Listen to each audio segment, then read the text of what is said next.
I was sitting in seat 2A, first class, 37,000 feet above the Indian Ocean, when my phone lit up with the 67th missed call from my mother. The flight attendant had just offered me champagne. I accepted. The bubbles were cold and expensive and tasted like freedom. Below me, somewhere in the gray December chaos of Boston, my family was losing their minds. And I was watching the clouds drift past my window like I had all the time in the world. Because I did. For the first time in 33 years, my time belonged to me. 6 weeks ago, I was the dutiful daughter, the reliable one, the one who never said no, never pushed back, never caused trouble. I was Nora Mitchell, the woman who showed up early and stayed late and never asked for anything in return. And somehow, that made me invisible. Now I was flying first class to the Maldives while my mother screamed into my voicemail at 6 a.m. on Christmas Day. How did I get here? How did the woman who spent her entire adult life saying yes finally learn to say no?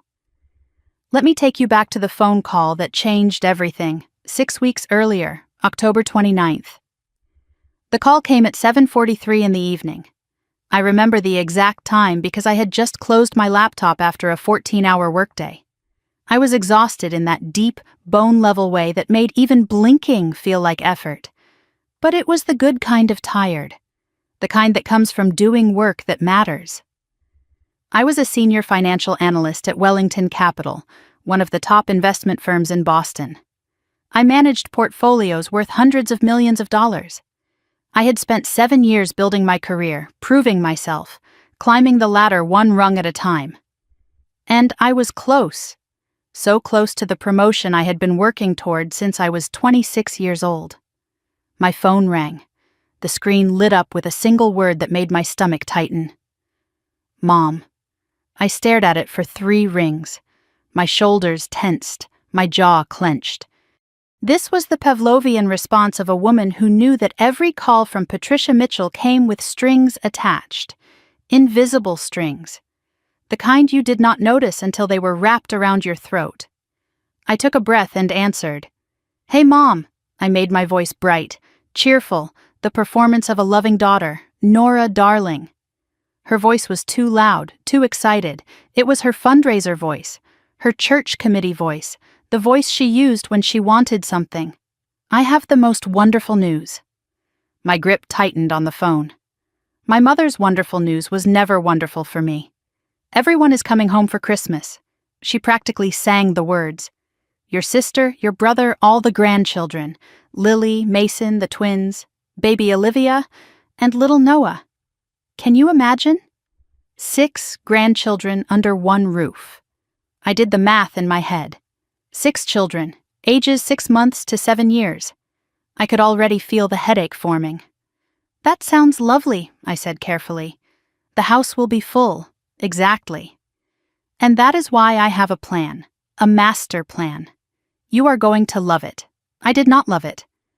I knew I would not love it before she even explained it. But I asked anyway. What is the plan, Mom? Well, I could hear the smile in her voice, the satisfaction of a woman about to spring a trap.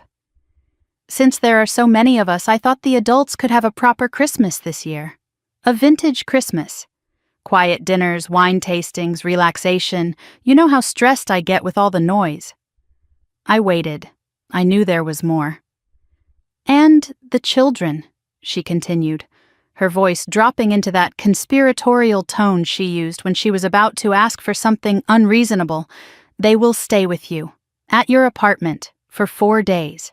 From December 23rd through the 27th, a little Christmas camp with Aunt Nora. The kids adore you. You are so good with them. I sat in silence. My brain struggled to process the sheer audacity. Mom. I kept my voice steady. You want me to watch 6 children, including a 6-month-old baby, by myself, for 4 days. Oh, do not be dramatic. She laughed like I had said something amusing. It is just family time. You love the kids, and it is not like you have anything else going on. There it was. The first shot across the bow. I do have things going on, I said. I have work. I have a major deadline on January 2nd. I was actually planning to take a few days just to rest. I am exhausted. Rest? She scoffed. Rest from what? Sitting at a computer clicking a mouse all day? Nora, please. Your sister teaches 30 screaming children. Your brother drives all over the city selling real estate. They have real stress. They need this break. I have real stress too, I tried. I manage systems that affect millions of dollars. If I make a mistake, companies lose everything. But she was already dismissing me. You are single, Nora. You have no excuse. You do not have a husband. You do not have children of your own. You have all this space, all this freedom. It is selfish to keep it to yourself when your family needs you. I felt the familiar weight settle on my chest, the weight of obligation, the ghost of every holiday I had spent serving instead of celebrating. I already told Vanessa and Marcus you would do it, she added. Her voice shifted from sweet to steel. They are counting on you. Vanessa already bought a dress for the Christmas Eve dinner. You cannot ruin this for them. You should not have promised without asking me, I said. A pause. A long, heavy silence. I did not think you would be this difficult. She sighed like a deflating tire. After everything we have done for you, your grandmother would be so disappointed to hear you turning your back on family. The mention of grandmother Eleanor landed like a blow. Eleanor had been dead for 2 months. I had been the one who cared for her, who drove to Cape Cod every weekend for 3 years, who held her hand when she did not recognize anyone else. And now my mother was using her memory as a weapon. Vanessa really needs this time, Mom added quietly. She has things to handle. I caught the hesitation in her voice. Things to handle. What things? That is none of your concern, she said quickly. The point is, family helps family. The children will be dropped off at 9 a.m. on December 23rd. You deal with it. She hung up. I sat there in the silence of my apartment. The apartment I paid for with my own salary. The apartment in the building where I owned my unit outright because I had been smart and careful and responsible. The apartment they called too big for one person, too empty, too much space for a woman alone. To them, I was not Nora, the senior financial analyst who had paid off her student loans by 30. I was not Nora, the woman who had built something from nothing without their help. I was just Nora, the single one, the childless one, the one with no excuse. I opened my laptop, stared at the screen. My fingers hovered over the keyboard. I typed into the search bar, last-minute Christmas vacation packages. Then I deleted it, closed the laptop. Not yet, but the seed was planted. My phone buzzed. A text from Marcus, my brother. Hey, did Mom call you? Can we talk? Before I could respond, an email notification appeared. From Mom, sent to Vanessa and Marcus. I was copied. Subject line, Christmas arrangement confirmed. I opened it. Nora has graciously offered to host all the grandchildren for the holiday week so we adults can finally have a peaceful Christmas. And there at the bottom, a postscript that made my blood freeze. Also, we need to discuss Grandmother Eleanor's beach house. I have found a buyer. I read those words 3 times.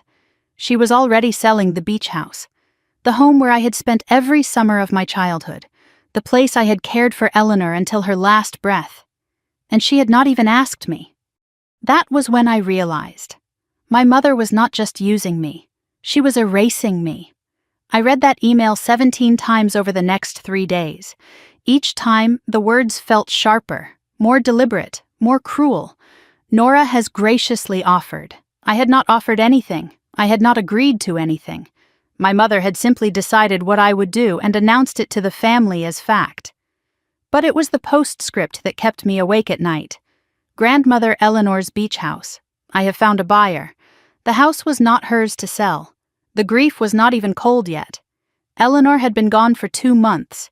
2 months, and Patricia was already calculating the profit. But what my mother did not know, what none of them knew, was that Grandmother Eleanor had made other plans.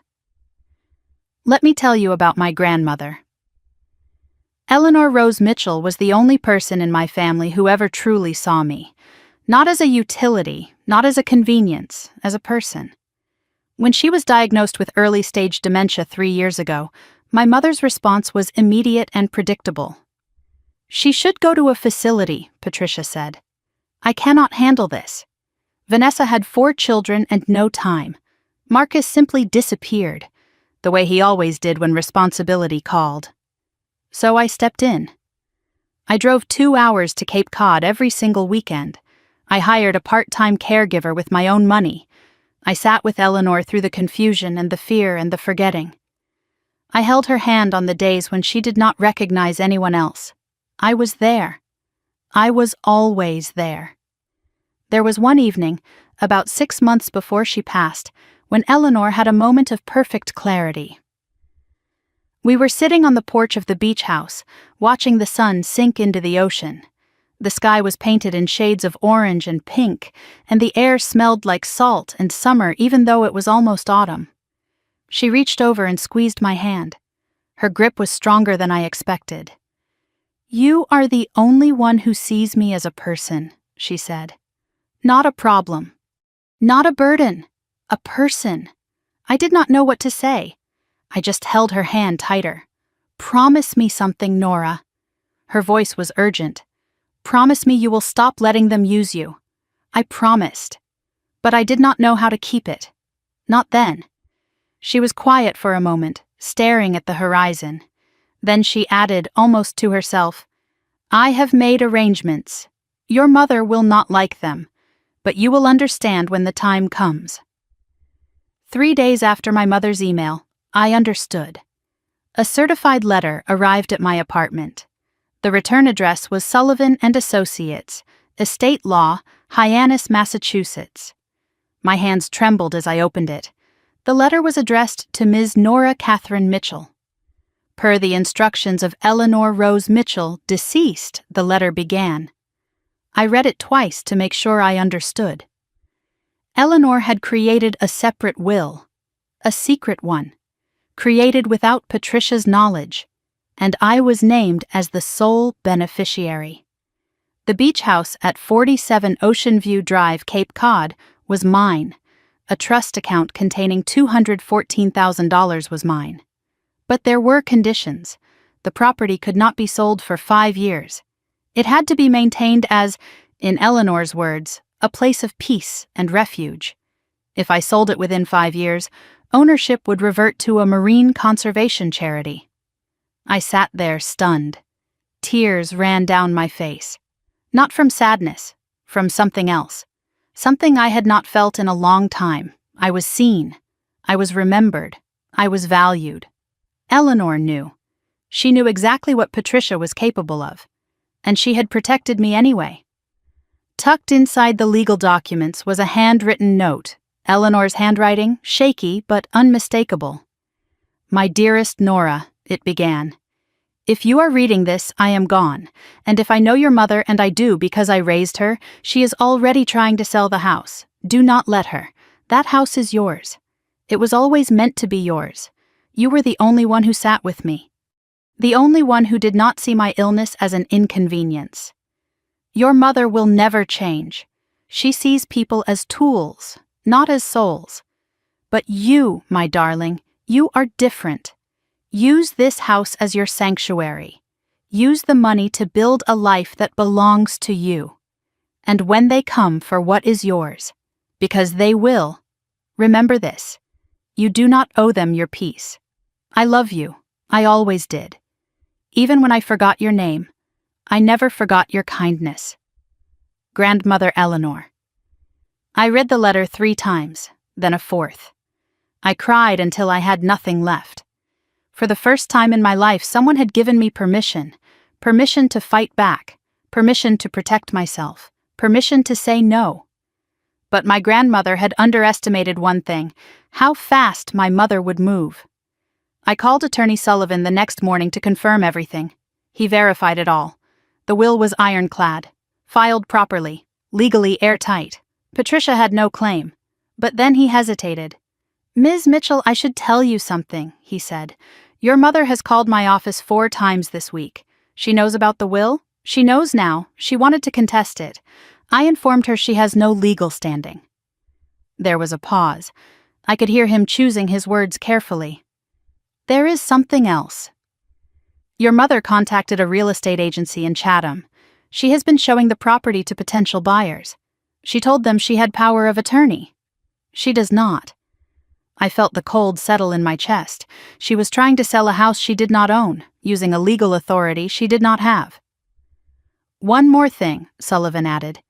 Someone else has been calling about the property, a woman named Vanessa. She asked about buying out your share. My sister. My own sister. I hung up the phone and sat in the silence. The pieces were falling into place. The Christmas babysitting scheme, the beach house buyer, Vanessa's interest in my share. They were not separate things. They were connected. They wanted me distracted, overwhelmed. Too busy with 6 children to ask questions. Too exhausted to talk to lawyers or read fine print. This was not about family helping family. This was about keeping me in the dark while they divided up what was mine. That night, I decided to check my finances. Just a standard review.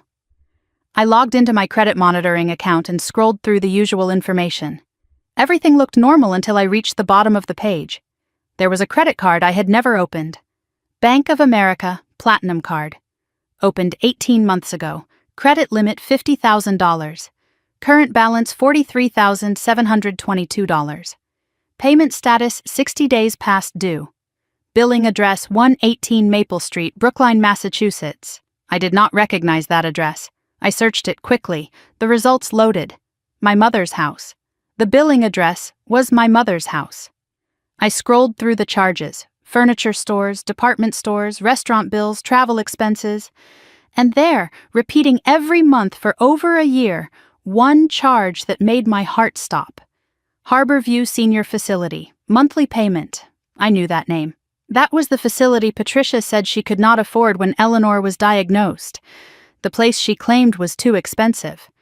The reason I had to drive to Cape Cod every weekend and pay for caregivers out of my own pocket. She could afford it. She was paying for it. Just not with her own money. I stared at the screen. My mother had opened a credit card in my name. She had been using it for 18 months.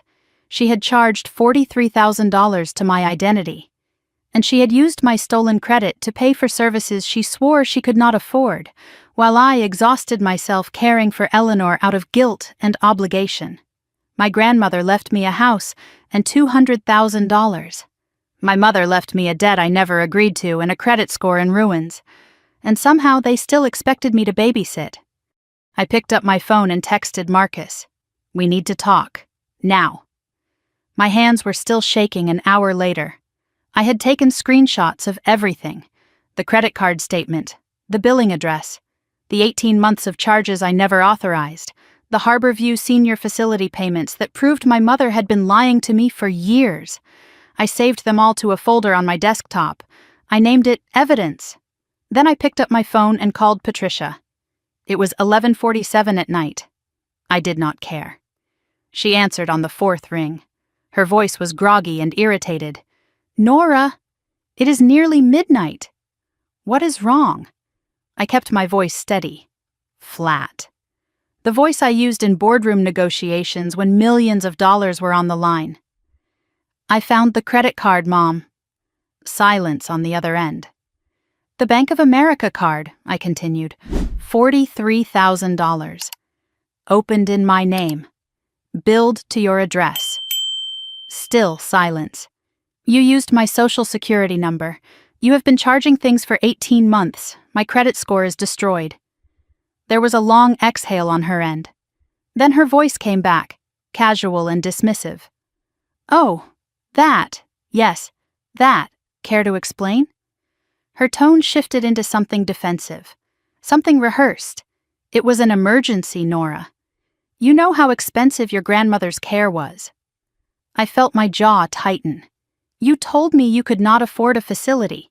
You made me feel guilty for not doing more. You made me drive to Cape Cod every weekend for 3 years. Well, I could not afford it with my money. I had other expenses. So you committed fraud instead? Her voice hardened. Do not be dramatic. It is a family matter.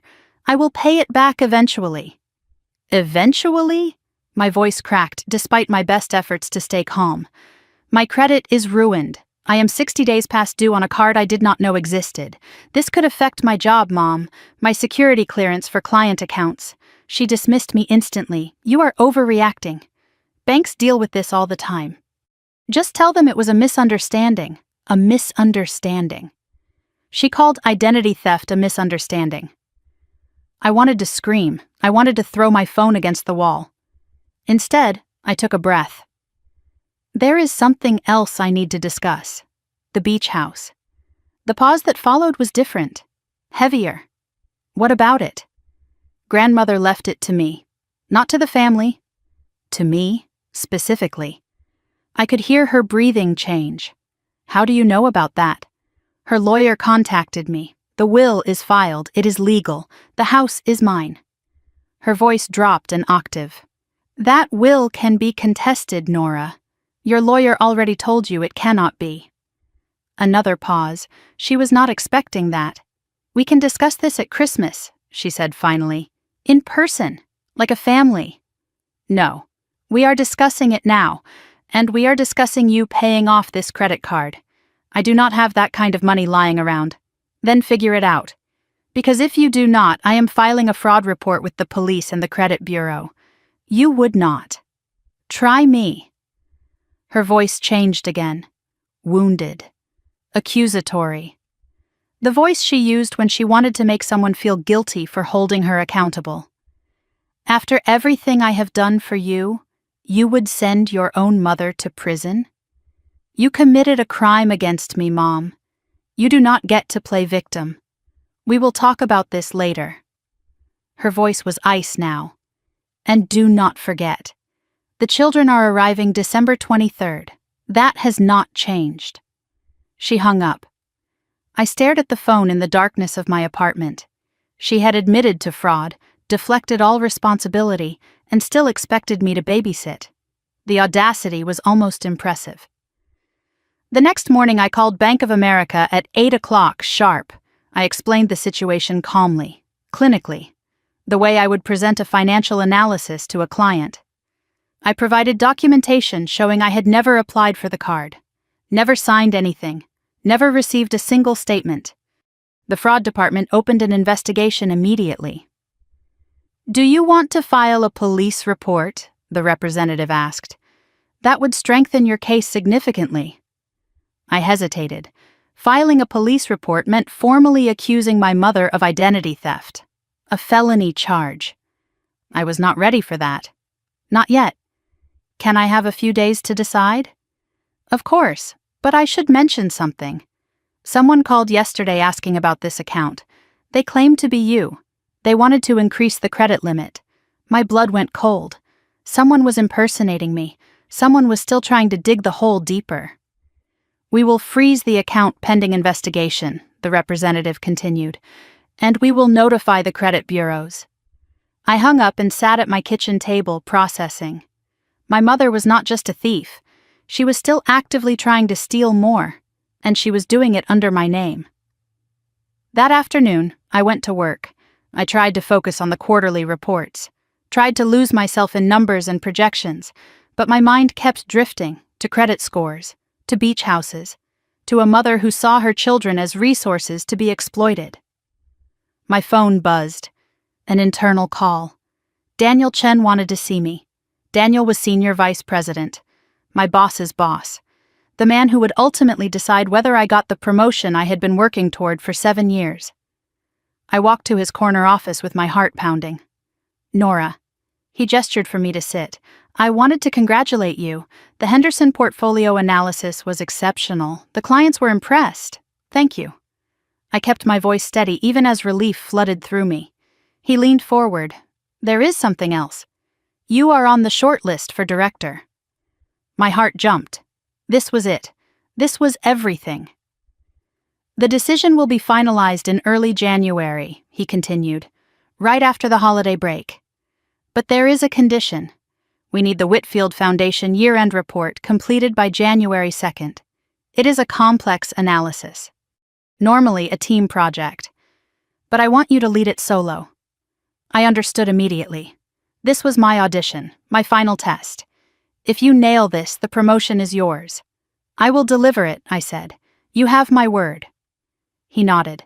I trust you, Nora. You have earned that. He paused. One more thing.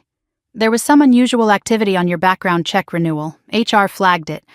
Probably nothing, but worth mentioning. My stomach dropped. The credit card, the late payments. It was already showing up. I thanked Daniel and walked back to my desk, my mind racing. The Whitfield report would require at least 60 hours of focused work. That meant working through the holidays. That meant I absolutely could not babysit 6 children for 4 days. That evening, my mother called again. Her voice was softer this time, warmer. I recognized the tactic immediately. Darling, I have been thinking about our conversation last night. I may have been reactive. It has been stressful since Mother passed. Are you apologizing? I am saying we should move forward. Together, as a family. She said nothing about repaying the debt. Nothing about acknowledging what she had done. Now about Christmas, she continued, as if the previous night had not happened. I have already told the little ones that Aunt Nora is hosting them. They are so excited. I never agreed to that. But you will, because that is who you are, Nora. The reliable one. The one who puts family first. I have a critical work deadline, Mom. I cannot do it. Her voice sharpened. You are choosing work over family? Over your nieces and nephews? I am choosing my career. The career you said is not real. Do not twist my words. She paused. Vanessa really needs this break. She is going through something. As her sister, you should want to help. What is she going through? That is her business to share. The point is, family supports family. She hung up again. I sat in the silence of my apartment staring at my phone. Then 2 messages arrived almost simultaneously. The first was from Vanessa. Hey, Nora, quick question. What is your home Wi-Fi password? Asking for when we drop off the kids. I stared at it. Vanessa had been to my apartment twice in 5 years. Why would she need my Wi-Fi password weeks in advance? The second message was a voicemail from Marcus. Hey, it is me. Listen, I wanted to talk to you about something. Actually, never mind. I will call you tomorrow. Just be careful, okay? There is stuff you do not know. There is stuff you do not know. From the brother who never got involved in anything, the brother who always stayed neutral, the brother who was now warning me. The next morning, I arrived at work early. I was determined to focus, to push the family chaos out of my mind and concentrate on what I could control. I opened my email. Standard morning routine, meeting invites, client updates. One message stood out. From the HR department? Subject line, inquiry regarding your employment. My heart stopped. Ms. Mitchell, the email began. We received a phone call yesterday from an individual claiming to be concerned about your mental health and stability. The caller suggested you may be experiencing a personal crisis that could affect your professional performance. Per company policy, we are required to document such inquiries.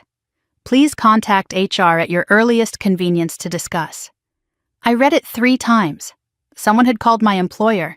Someone had claimed I was mentally unstable.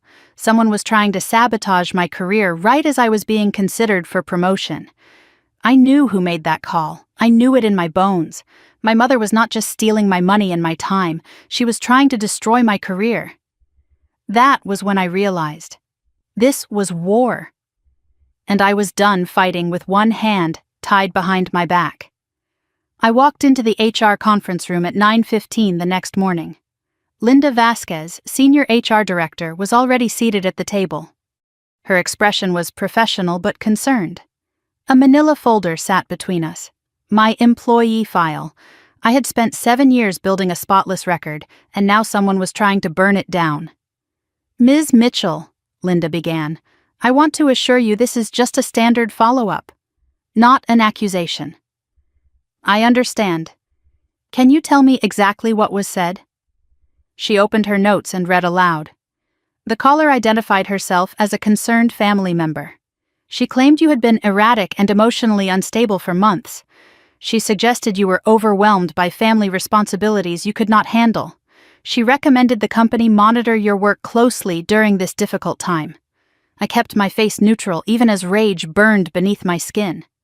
Linda continued, "The caller specifically mentioned your upcoming promotion consideration. There it was. Not just sabotage, targeted sabotage." "Did you get a name?" I asked. She declined to identify herself. Said she wanted to remain anonymous for your sake. For my sake. I almost laughed. That was my mother. Linda looked up from her notes. "That is a serious accusation, Ms. Mitchell. It is the truth. I can provide context if you would like." I gave her the abbreviated version, the estrangement, the manipulation, the Christmas babysitting demand I had refused. I did not mention the credit card fraud. Not yet. That was a card I was saving. Linda listened carefully, taking notes. When I finished, she set down her pen. "Nora, your work record is impeccable. 7 years without a single issue. One anonymous call does not change that. But I would recommend documenting any further contact. If this escalates, we will need a paper trail." "Believe me," I said, "I am documenting everything." She nodded. "One more thing." The caller mentioned something about a house inheritance creating family tension. She said you might try to take extended leave. I felt the precision of it, the calculation. My mother had not just called to cause trouble. She had planted specific seeds, emotionally unstable, cannot handle responsibilities, might take extended leave, mentioned the inheritance. She was constructing a narrative, a version of events where I was the problem, the difficult one, the crazy one. If I pushed back on babysitting, they could say I was unstable. If I fought for the beach house, they could say the inheritance made me greedy. If I filed fraud charges, they could say I was attacking my own mother during a mental breakdown. Patricia was building a case before I could build mine. I returned to my desk and tried to focus on the Whitfield report, but my mind kept circling back to Vanessa, the Wi-Fi password request, Patricia's hints about something she was going through. There was a piece missing. That afternoon, I made a decision that felt wrong but necessary. I logged into the family iCloud account, the one Patricia had set up years ago for sharing photos. I technically still had access, though I never used it. Vanessa had never changed her privacy settings. Her shared calendar was visible. I scrolled through December and felt the floor drop out from under me. December 23rd, drop kids at ends, 9 a.m., December 24th, appointment, Graham and Associates, 2 p.m., December 26th, follow-up call, G&A, December 27th, pick up kids. I searched Graham and Associates. The results loaded instantly, family law firm in Newton, Massachusetts, specializing in divorce, custody, and asset protection. 5-star reviews from women navigating difficult separations. Vanessa was not going on a wine tour. She was not relaxing with the adults. She was meeting with a divorce lawyer, multiple times, over 4 days, and she needed me to babysit so she could do it without her husband knowing. I scrolled back further in her calendar. 3 weeks ago. Consult with Realtor. CC Property Options. CC Cape Cod. My sister was not just interested in my share of the beach house. She was already meeting with realtors about it. I sat with this information, trying to piece it together. Vanessa was planning to divorce Greg. She needed money for lawyers and a fresh start. She was counting on the beach house inheritance. And when she discovered Eleanor left everything to me, she panicked. The Christmas babysitting was never about family bonding. It was a cover story. I was supposed to be Vanessa's alibi while she secretly dismantled her marriage. My phone rang. Unknown number. I answered cautiously. "Is this Nora Mitchell?" The voice was female, older, unfamiliar. Eleanor's granddaughter? Who is this? "My name is Ruth Callahan. I was your grandmother's neighbor on Cape Cod for 32 years. The name clicked into place. Mrs. Callahan, the woman who brought Eleanor soup every week, who sat with her on the porch when I could not be there. "I have something I think you should know," Ruth said, "about your mother's visits to the house." I felt my pulse quicken. My mother barely visited. She said it was too far. Ruth laughed sadly. "Honey, your mother was at that house every other week for the past 6 months. She brought people with her. Showed them around. A woman with a clipboard, a man in a suit, realtors. She was showing the house to buyers while Eleanor was still alive. There is one more thing, Ruth continued. The last time I saw Patricia there, about 3 weeks ago, she had your sister with her, Vanessa. They were measuring the rooms. I thanked Ruth and hung up. Measuring the rooms. They were already dividing up the property, already calculating square footage and market value, while Eleanor was still warm in her grave. That evening, I accessed the family email chain, an old account Patricia had created for family coordination. I never checked it anymore. But I had a feeling. I searched for beach house in Cape Cod. A thread from 2 months ago appeared. Patricia to Vanessa and Marcus. Subject line, mother's property, next steps. I opened it. The appraiser values the property at $1.2 million, Patricia had written. Once probate clears, we split 3 ways. Nora does not need to be involved. She will just complicate things with her questions. Vanessa had replied immediately. Agreed. Greg does not know about any of this. I need my share for legal expenses. Can we accelerate? And Marcus? His response was short. I am not comfortable with this. Patricia's reply to him was sharp. Then stay out of it and let us handle things. The last email in the thread was from Patricia, sent just 1 week ago. Nora is becoming a problem. I am handling it. Do not worry, I am handling it. That was the HR call, the sabotage, the systematic destruction of my credibility. And she had put it in writing. At 9:47 that night, I sat in a quiet corner of a cafe in Cambridge, away from family territory. Marcus walked in looking exhausted, dark circles under his eyes, shoulders tense. He sat across from me and did not waste time. Thanks for meeting me. I know things are complicated. You said there is stuff I do not know. So tell me. He took a deep breath. I have been a coward, Nora. I saw things and I did not say anything. I did not want to get involved. Get involved in what? He told me everything. He knew about the credit card months ago. Patricia had asked him to help manage Eleanor's expenses. He refused. She went behind his back. She told him she would figure it out. He did not know she meant identity theft. He also knew about the plan to sell the beach house. Vanessa and Mom have been working together, he said. They assumed the will would be split normally.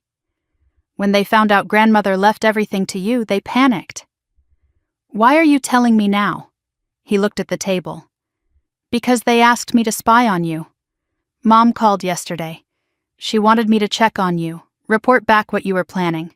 She said you were having a breakdown, that you needed family intervention. His voice dropped. But I saw that email, Nora, the one she sent to your HR. She CC'd the wrong account. She meant to send it only to Vanessa. I saw it. He slid his phone across the table. On the screen was a forwarded email. Patricia to Vanessa, accidentally copied to Marcus. Subject line, handling Nora. I called her company today, the email read. Planted seeds about her mental state. If she tries to fight us on the house, we can point to her erratic behavior. The Christmas babysitting is critical. If she agrees, she looks stable. If she refuses, she looks selfish and confirms our narrative. Either way, we win. The credit card issue is manageable. She will not go to police. She is too afraid of confrontation. I stared at the screen, my mother's words, my sister's complicity, all of it laid bare. They had built a trap with me at the center. Every choice I made would be used against me. But they had made one mistake. They underestimated me. I looked at Marcus. Are you with me? Really with me? He did not hesitate. Yeah. I am done being their puppet. Good, I said, because we are going to need a plan. The coffee shop was nearly empty now, just me, Marcus, and the weight of what he had revealed. I read the email on his phone again. Every word was a confirmation of betrayal. Either way, we win. My mother had written those words about her own daughter, about me. Marcus broke the silence. I should have told you sooner, I know that. Why did you not? He looked away. Because I was afraid. Mom has a way of making you feel like you are the crazy one if you question her. Gaslighting. Yeah, that. He exhaled slowly. I have been on the receiving end too, not like you, but enough. I waited for him to continue. He stared at his coffee cup like it held answers he could not find anywhere else. When I started my real estate career, he said, Mom demanded 15% of every commission. She called it a family tax. I paid it for 2 years before Elena found out and put a stop to it. Elena, his wife. The woman Patricia always called controlling. That is why Elena is not coming for Christmas, Marcus continued. She refused to be around Mom anymore. Mom has never forgiven her. Tells everyone who will listen that Elena is the problem, that she turned me against the family. I thought about all the times I had heard Patricia criticize Elena, all the subtle comments about how she was not really part of the family, how she had changed Marcus. Now I understood. Elena had not changed him. She had protected him. Elena said something last year that stuck with me, Marcus said quietly. She said your mother does not have children. She has employees who forgot to negotiate a salary. I let those words settle. They were devastating because they were true. Tell me everything, I said. From the beginning. What do they actually want? Marcus laid it out piece by piece. The beach house was worth approximately $1.2 million. Patricia had assumed the property would be split equally among the 3 of us after Eleanor's death. She had already mentally spent her share, $400,000. Vanessa was counting on her share for divorce legal fees and what she called a fresh start fund. When Attorney Sullivan informed Patricia that Eleanor had left everything to me, they panicked. The credit card fraud, I said. That was not desperation, that was strategy. Marcus nodded. Mom has significant debt you do not know about, second mortgage on her house, credit cards maxed out. She has been living beyond her means for years. Dad's pension does not cover it. The $43,000 on your credit was just the tip. He paused. She tried the same thing with me. Opened a card in my name about 2 years ago. I caught it early and shut it down. She tried with Vanessa too, but Vanessa was already in financial trouble. No credit left to steal. So I was the only one with good credit. The only one she could exploit long term. Exactly. He met my eyes. You were her golden goose. I processed this. My mother had systematically targeted me because I was the responsible one. Because I had built something. Because I had something worth taking. There is something else, Marcus said. About Dad's pension. Mom told everyone it barely covers expenses. But I saw a bank statement once. The pension is double what she claims. The rest goes somewhere else. Somewhere else. Another secret. Another lie. Marcus shifted in his seat. Now let me tell you about Vanessa. Her marriage has been crumbling for 3 years. Greg controls the finances. She has almost no money of her own. She has been secretly consulting divorce attorneys, but she cannot afford the retainers. And the beach house was supposed to be her escape fund. Exactly. When she heard about the inheritance, she saw her way out. She wants to buy out your share, or convince you to sell and split the proceeds. But the will says I cannot sell for 5 years. She does not know that. Mom did not tell her the conditions.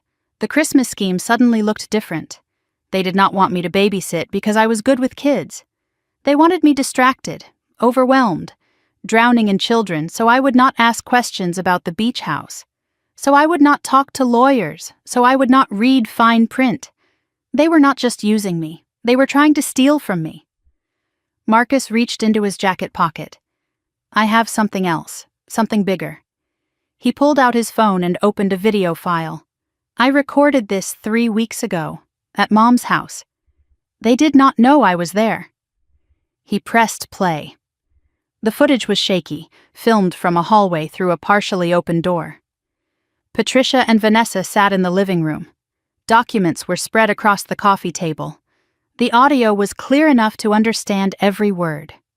Once we get Nora distracted with the children, we move on the house, Patricia said on screen. I have already contacted a buyer. But the will, Vanessa started to say. Patricia cut her off. The will can be challenged. Nora will not fight us. She never fights, and if she does, we have the HR complaint on file. Unstable behavior, history of family conflict. No judge will side with her. What about Marcus? Vanessa asked. Patricia laughed. Marcus is weak. He will fall in line once he sees which way the wind is blowing. He always does. I glanced at Marcus. His jaw was tight. I could see the shame in his eyes. And something else. Anger. Patricia continued on the video. Nora thinks her little job makes her special, but at the end of the day she is alone. No husband, no children, no one to fight for her. We are doing her a favor, really. She does not need that house. She does not need anything. She does not need anything. Spoken with casual cruelty. As if my needs did not exist. As if I did not exist. The video ended. I sat in silence, letting the words wash over me. There is one more thing, Marcus said. At the very end. Listen again. He rewound the video, Vanessa's voice barely audible. What if she finds out about the other account? The other account. I looked at Marcus. I do not know what it is, he said. I have tried to figure it out. I think it is connected to the pension money. The part Mom hides. Maybe an offshore account. Or a secret investment. Whatever it is, they are scared you will find it. I filed that away. Another mystery to solve. But not now. Now I needed a plan. Okay, I said, so we know what they are doing. The question is, what do we do about it? Marcus leaned forward. That is why I am here. I am done being the coward. What did you have in mind? You are the strategist, Nora. You analyze risks for a living. So analyze this, and let me help you execute. My mind shifted into professional mode. I had managed portfolios worth hundreds of millions of dollars. I had navigated hostile takeovers and market crashes. This was just another problem to solve, with higher personal stakes. I outlined the objectives. Protect the beach house inheritance, resolve the credit card fraud, neutralize the HR sabotage, avoid Christmas babysitting without giving them ammunition, and expose the conspiracy, on my terms, when I was ready. We discussed tactics. I would consult my own attorney. Someone separate from Sullivan, someone for personal protection. I would continue documenting everything, emails, calls, texts, dates, times. Marcus would stay neutral in the family, maintain his cover, gather more intel. We would not confront Patricia or Vanessa yet. Let them think their plan was working. What about the kids? Marcus asked. What are you going to do about Christmas? I am not babysitting. That is non-negotiable. They will lose their minds. Good, let them. But you need an excuse they cannot attack. I smiled slowly. Who said anything about an excuse? I pulled up a travel website on my phone and typed in the search bar. Maldives, December 23rd through 28th. First class. Marcus watched me search flights. You are actually going to leave the country. I am going to take a vacation, my first real vacation in 5 years. They will call it abandonment, running away. They can call it whatever they want. I will call it self-preservation. Marcus made me a promise. He would stay in Boston, maintain his cover, report back what they were planning. If they found out he was helping me, he would face the same treatment I had. But he did not seem afraid anymore.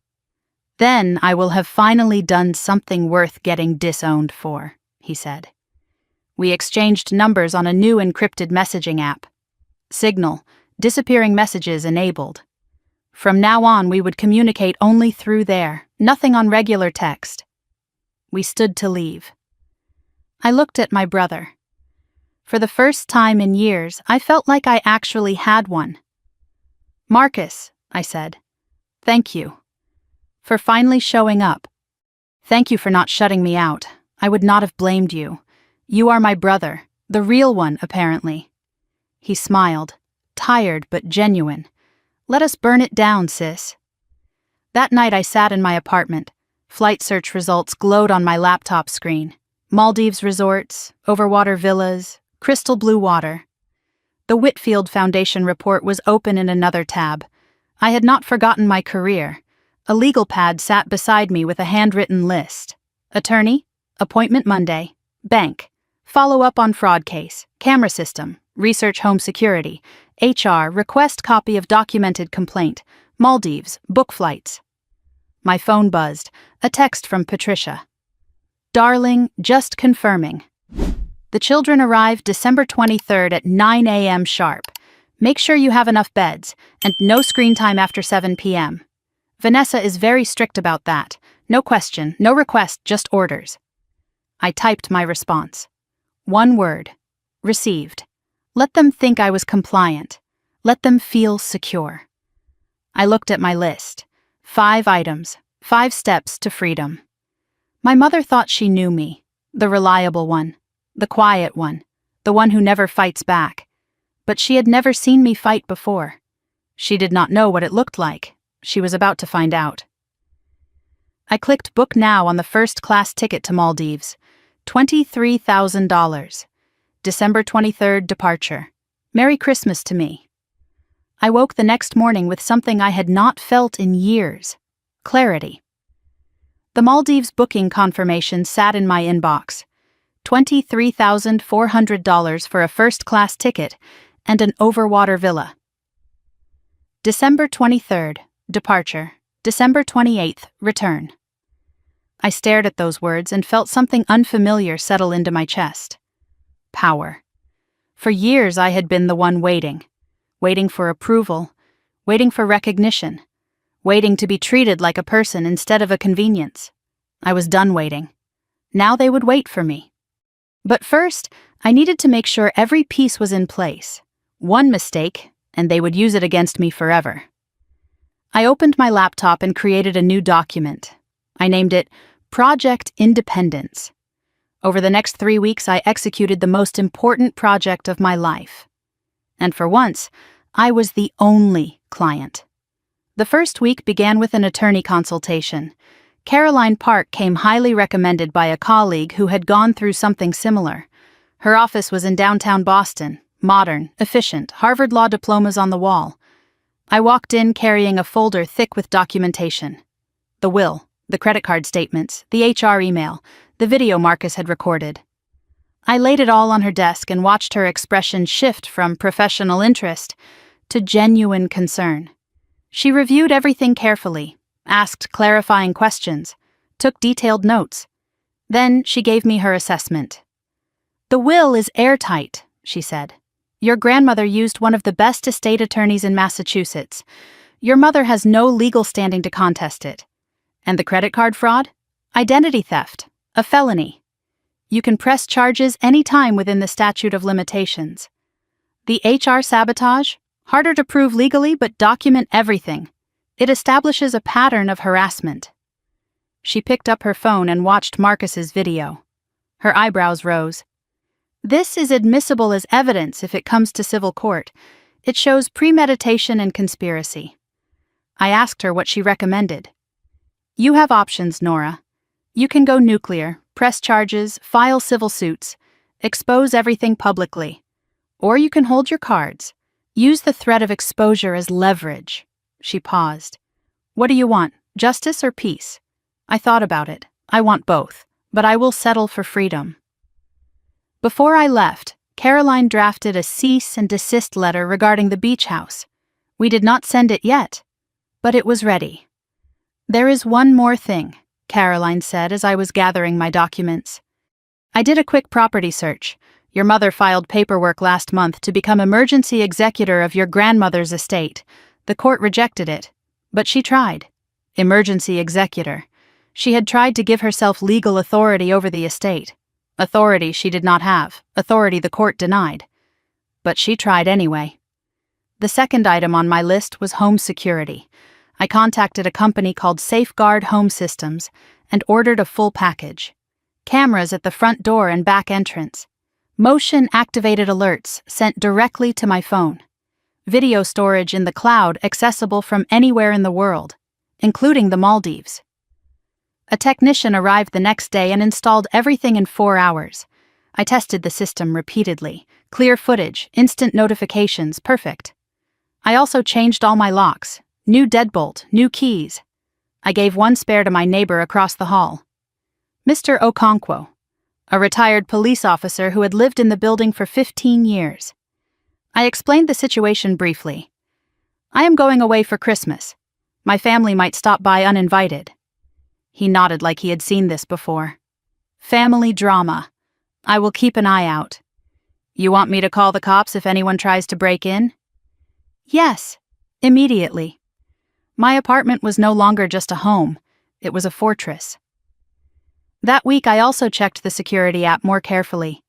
Something caught my attention. A car I did not recognize had been parked outside my building 3 times in the past week. Same car, same spot. I took a screenshot of the license plate, just in case. The third item was work. I scheduled a meeting with Daniel Chen to discuss remote work during the holidays. I needed to be away from Boston, but I was still committed to the Whitfield report. I could not tell him the full truth, but I could tell him enough. Daniel, I need to discuss something personal. He listened with the focused attention of a man who had managed people for 20 years. I am dealing with a family situation. It is complicated. I need to be away from Boston over Christmas, but I am fully committed to delivering the Whitfield report on time. Where will you be? Maldives. His eyebrows rose. I know how it sounds.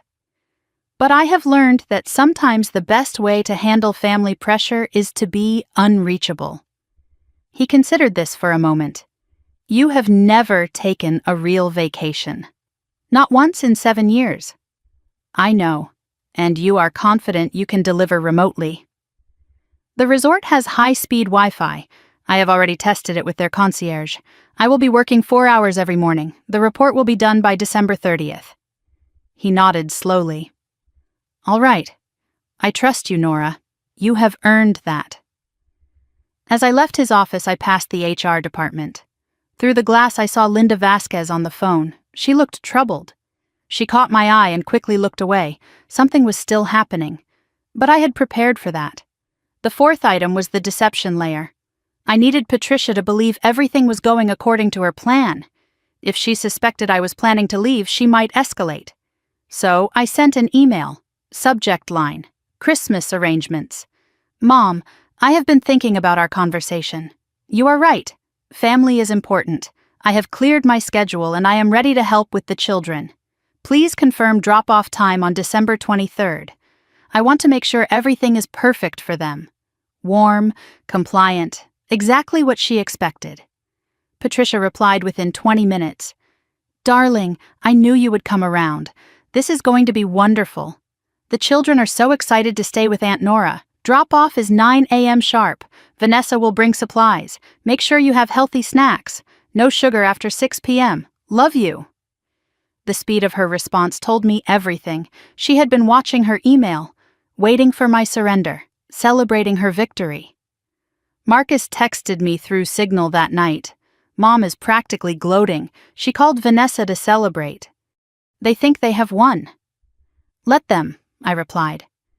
The fifth discovery came in the second week. My phone rang with an unknown number. I almost ignored it. Then something made me answer. Good afternoon. Is this Nora Mitchell? Yes. Who is calling? This is Beacon Hill Property Management. We are calling about a maintenance issue at your Airbnb listing. I felt the floor shift beneath me. My what? The representative explained. Someone had registered my apartment address as an Airbnb rental. Listed for short-term vacation stays. Active for 6 months. Earnings deposited into an account I did not recognize. The listing name was Cozy Boston Hideaway. Host name: N. Mitchell. I searched for the listing online. There were photos of my apartment, my furniture, my view. Taken when? I was barely ever traveling. Then I remembered. Vanessa had visited 6 months ago. Just to catch up, she said. She had taken photos, asked about my schedule, asked for my Wi-Fi password. Vanessa had been renting out my home without my knowledge, using my identity, collecting income I never saw. I checked the Airbnb booking calendar. The listing showed December 23rd through 27th as blocked, owner use. She had blocked the dates because she knew the kids would be there. She had planned everything. The sixth discovery came on December 20th. 3 days before my departure. Attorney Sullivan called. "Ms. Mitchell, I need to inform you of a development." His voice was tense. "Your mother submitted documents to the county recorder's office yesterday. A deed transfer. She attempted to transfer ownership of the Cape Cod property to herself. On what grounds? She claimed to have a signed document from you, a notarized letter authorizing the transfer. My blood went cold. I never signed any such letter." "I know." "The county clerk noticed irregularities and flagged it. The signature did not match your samples on file. They contacted me. The transfer was rejected and reported. She may face criminal charges for attempted fraud." My mother had forged my signature on a legal document to steal a house worth over $1 million. "You have grounds for immediate legal action," Sullivan said. "I can coordinate with law enforcement if you would like." "Not yet. Hold the documentation. I want everything ready. But I will decide when to strike." "Understood." "But Ms. Mitchell, this is escalating. Your mother is getting desperate." Desperate. That was exactly the right word. And desperate people make mistakes. December 20th. Evening. I sat in my apartment and reviewed my checklist. Attorney retained, evidence secured, home security installed, cameras active, remote work approved, career protected, deception email sent. Patricia believed I was compliant. Airbnb fraud documented, another charge if needed, forged signature reported. Patricia's desperation exposed, flights confirmed, first class to paradise. Marcus positioned, inside source ready. I packed my suitcase, summer dresses, swimsuits, laptop, work files. I checked my passport, valid until next year. I set my out-of-office reply to activate at 8 a.m. on December 23rd. I will be traveling internationally with limited access to email. For urgent matters, please contact my colleague Janet Rhodes. Marcus messaged me that night. Mom just confirmed with Vanessa. 9 a.m. drop-off. They are not even considering you might not be there. Let them come. You ready for this? I have never been more ready for anything in my life. I picked up my printed boarding pass. First class. Boston to Mail. Departing 6:15 a.m., December 23rd. $23,000 for a seat on an airplane. Some people would call it excessive, irresponsible, selfish. But those people had never spent 33 years being the family's silent workhorse. In 3 days, I would be lying on a beach in the Maldives while my mother screamed into an empty apartment. This was either the smartest thing I had ever done, or the beginning of the end. Either way, I was done playing by their rules. I set my alarm for 4 a.m. and closed my eyes. The game was about to begin. December 22nd, 11:47 at night. I stood in the middle of my apartment with my suitcase by the door. The cameras were armed. The water was shut off at the main valve. The thermostat was set to 60 degrees. The refrigerator was empty. Nothing to spoil, nothing to suggest I was coming back anytime soon. The apartment looked staged, like a museum exhibit of a life temporarily paused. I walked through each room one final time, checked every window, every lock, every detail. This was not paranoia, this was preparation. I placed my spare key in an envelope and slid it under Mr. Okonkwo's door. Inside was a note. "Thank you for watching over things. Call the police if anyone tries to enter. I owe you dinner when I return." He would find it in the morning. By then I would be somewhere over the Atlantic. My phone buzzed. One last message from Marcus. "Safe travels, sis. I will handle things from here. Go be free." I replied with a single word. "Thank you." I stood in my doorway looking back at the life I had built. The career, the apartment, the carefully constructed independence. For 33 years I had done everything right. Followed the rules, met expectations, asked for nothing, and still they treated me like I was nothing. Well, they were about to discover what nothing felt like. I locked the door and walked to the elevator. I did not look back. 4:30 in the morning. Logan International Airport. Terminal E. The airport was quiet at this hour, a liminal space between night and day. I checked in at the first-class counter. The agent smiled warmly. Maldives, Beautiful this time of year. Business or pleasure? Both, I said. And for the first time I meant it. The first-class lounge was nearly empty. I settled into a leather chair and ordered a mimosa. The bubbles were cold and perfect. I opened my laptop. The Whitfield report needed attention. But first, I had something else to do. I composed an email to Patricia, set to send at exactly 9:15 in the morning, 15 minutes after the planned drop-off time, subject line, change of plans. Mom, I apologize for any inconvenience, but I will not be available to watch the children this week. I have taken a much-needed vacation to focus on my mental health. Something you have expressed concern about to my employer. I am sure you understand. I trust you will find alternative arrangements. Merry Christmas. Nora. I read it twice. Cold, professional, devastating. I scheduled it and closed the laptop. My phone buzzed. A text from an unknown number. Have a safe flight, Ms. Mitchell. Your home is secure. Safeguard Home Systems. I stared at it. I had not requested a confirmation text. Something felt slightly off. But I did not have time to investigate. My flight was boarding, 6:15 in the morning. The plane pushed back from the gate. I was in seat 2A first-class cabin. A flight attendant offered champagne before takeoff. I accepted. The cabin was quiet, half-empty, luxurious. I watched Boston shrink below me, the city lights fading into the gray December dawn. For the first time in months, my shoulders relaxed. No phone calls to dread, no guilt trips to deflect, no demands to meet, just 17 hours of sky between me and chaos. I opened the Whitfield report and worked for 3 hours straight. Focused, productive. The irony was not lost on me. I was more efficient at 37,000 feet than I had ever been with my family in my head. By the time we landed in Dubai for the layover, I had completed 40% of the report. I thought about what my mother would say when she arrived at my apartment. I thought about the 6 children confused and asking where Aunt Nora was. I thought about Vanessa's carefully scheduled lawyer meetings now in jeopardy. And I felt nothing, no guilt, no regret. For once their problems were their problems, not mine. During the Dubai layover, I checked my phone briefly. No messages from family yet. It was still early morning in Boston. But there was an alert from my security app. Motion detected at front door. 6:47 a.m. Someone was already there, 3 hours early, 9 o'clock in the morning. Boston time. Patricia's SUV pulled up to my building at 8:52. Vanessa's minivan followed, packed with children and overnight bags. 6 kids. Lily was 7, Mason was 6. The twins Emma and Ethan were 4. Baby Olivia was 6 months. Noah was 2. Patricia led the procession to my door. She had a key code ready, but the code did not work. I had changed it. She knocked. No answer. Knocked harder. Nothing. Vanessa peered through the window. The apartment was dark.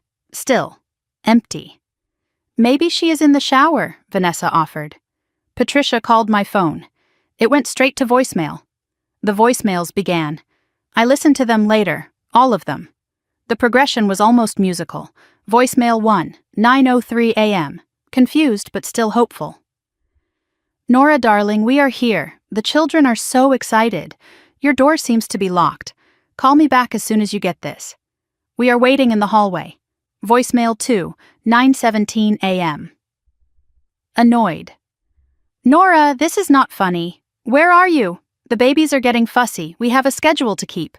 Call me immediately. Voicemail 3, 9:34 a.m. Angry.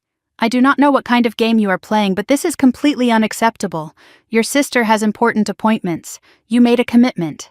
Answer your phone. Voicemail 4, 9:51 a.m. Desperate. Nora, please. I am begging you. We cannot take the children back. Vanessa has meetings. I have the wine tasting at 11. You cannot do this to us, please. In the background of that 4th voicemail, I heard a small voice. One of the children. Grandma, why is Aunt Nora being mean? Patricia's response was sharp. She is not being mean. She is being selfish.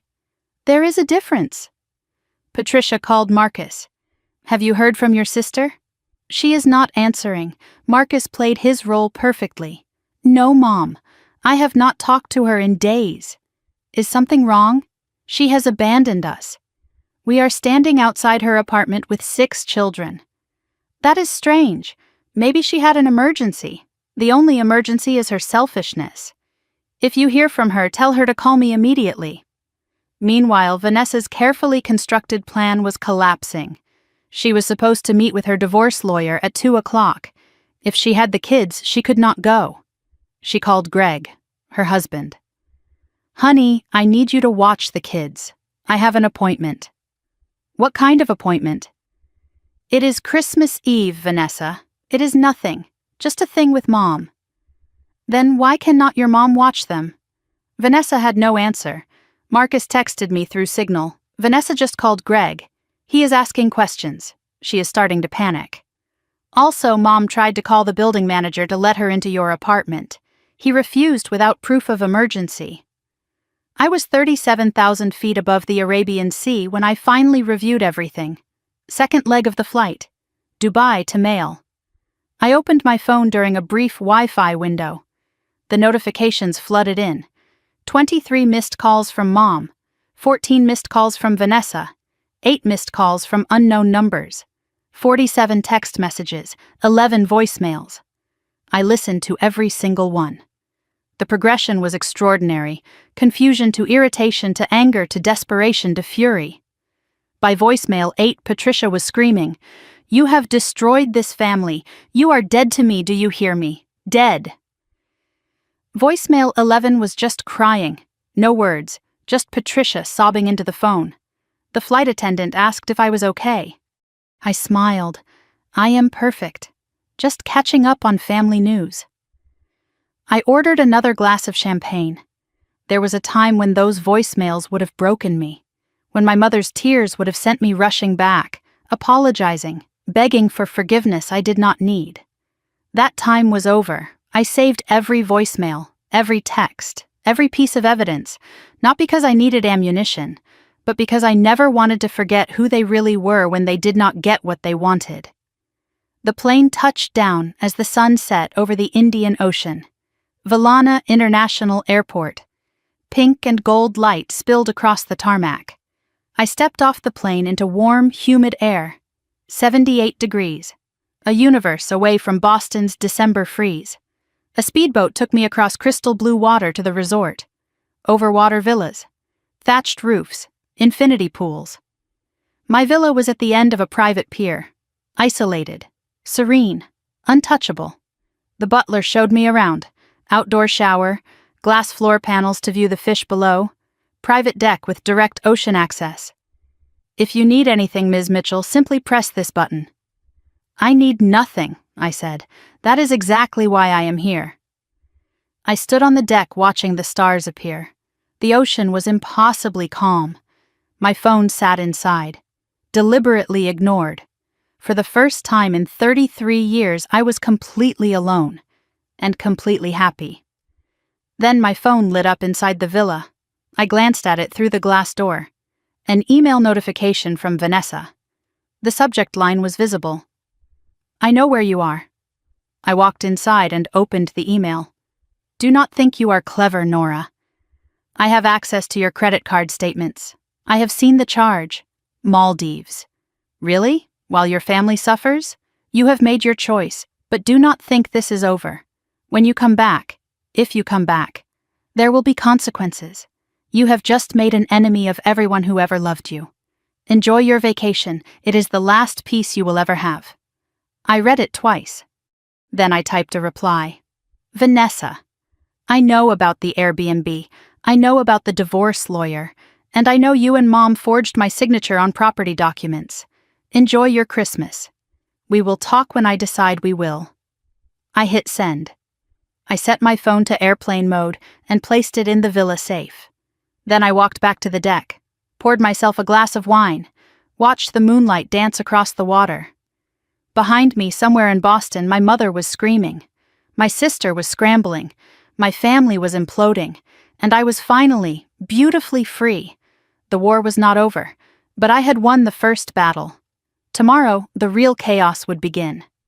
December 24th, Christmas Eve. I woke to the sound of waves lapping beneath my villa. Sunlight filtered through sheer curtains, casting golden patterns on the white sheets. For a moment I forgot where I was. Then I remembered, and I smiled. No alarm, no obligations, no one expecting anything from me. I made coffee using the French press the resort provided, Ethiopian blend, rich and smooth. I stepped onto my private deck wearing a silk robe and watched the ocean stretch endlessly before me. Turquoise fading to deep blue at the horizon. A reef shark glided past beneath the glass floor panels. I watched it without fear. This was what peace felt like. I tried to remember the last time I woke up without dread, without a mental checklist of everyone else's needs running through my head. I could not, because it had never happened. Not in 33 years. Until now. I retrieved my phone from the villa safe. Airplane mode was still on. I hesitated, then turned it off. The notifications exploded. 67 missed calls, 94 text messages, 19 voicemails. I set the phone face down on the table. Later, they could wait. They had always made me wait. Now it was their turn. Among the notifications, one stood out. A text from an unknown number. This is the Boston Police Department. Please call us at your earliest convenience regarding a welfare check request. Case number 47821. I stared at that message. Then I dialed the number. A dispatcher answered and transferred me to an officer. His name was Rodriguez. Ms. Mitchell, thank you for calling back. We received a report yesterday afternoon that you were missing. Missing? Yes, ma'am. A Patricia Mitchell filed the report. She claimed you had disappeared under suspicious circumstances and that she was concerned for your safety.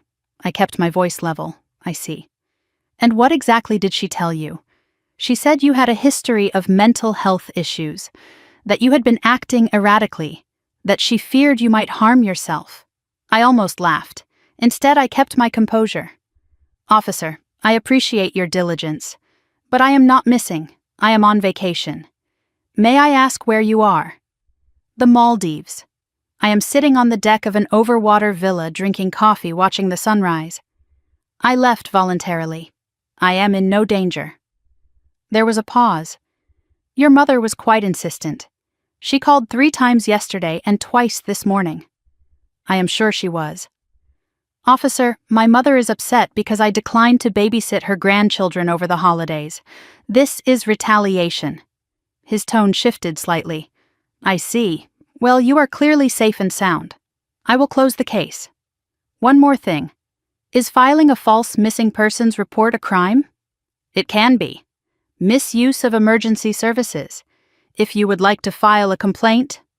Not yet, but please document everything. I may need that record later.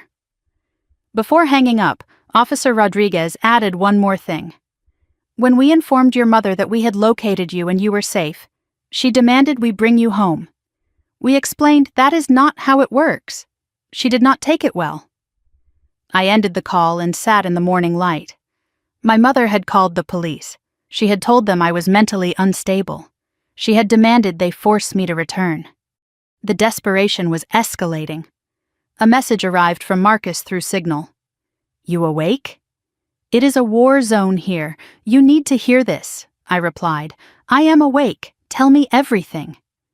His account came in fragments, voice messages, texts, a picture slowly forming of the chaos I had left behind.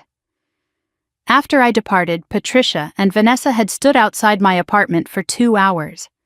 The children grew hungry, cranky, chaotic. Vanessa finally took them back to Patricia's house. But Patricia insisted on staying, convinced I would come to my senses. The building manager threatened to call the police if she did not leave. She left. But not before pounding on Mr. Okonkwo's door demanding information. He told her exactly what I had hoped he would. Your daughter is not here. And even if she were, I would not tell you.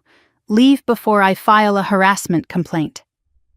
At Patricia's house, the situation deteriorated rapidly. 6 children, no childcare, no plan. Vanessa had to cancel her divorce lawyer meeting. Family emergency, she called it. Greg kept asking questions. What appointment was so important you needed to dump the kids? Vanessa deflected, but Greg noticed. Patricia blamed everyone. Me, Marcus, the building manager, society at large. Marcus reported she was on her 4th bottle of wine since the previous afternoon. She was spiraling. He added another detail. Vanessa went through your mail. She convinced the building manager she was authorized. She found the letter from Attorney Sullivan about the beach house. She knows about the forged signature rejection. She is terrified. Meanwhile, Patricia had attempted to salvage her Christmas Eve plans. She had booked a virtual wine tasting, $400 for specialty wines shipped in advance. This was supposed to be her peaceful adult Christmas. Instead, she was surrounded by 6 screaming children and the ruins of her own scheme. She tried to do the wine tasting anyway, set up her laptop in the living room, opened the Zoom link. The sommelier began explaining the first wine, a Sonoma Pinot Noir. Baby Olivia started wailing. The twins knocked over a lamp. Noah spilled juice on the antique rug. Patricia muted herself and screamed at Vanessa. "Control these children," Vanessa screamed back. "I am trying. This was not supposed to happen." Patricia accidentally unmuted. The sommelier heard everything. The other virtual attendees witnessed Patricia Mitchell losing her composure completely. She slammed the laptop shut. 12 minutes. That was how long her $400 wine tasting lasted. I read this update while floating in my villa's private infinity pool. The absurdity was almost poetic. The woman who insisted on a peaceful adult Christmas was now drowning in the chaos she had orchestrated. At 2:17 in the afternoon, Boston time, my phone rang. "Vanessa," I answered. Curious what she would say. "Nora, finally. Where the hell are you? Somewhere warm. What do you want, Vanessa?" "I want to know why you did this, why you abandoned your family on Christmas." "I did not abandon anyone.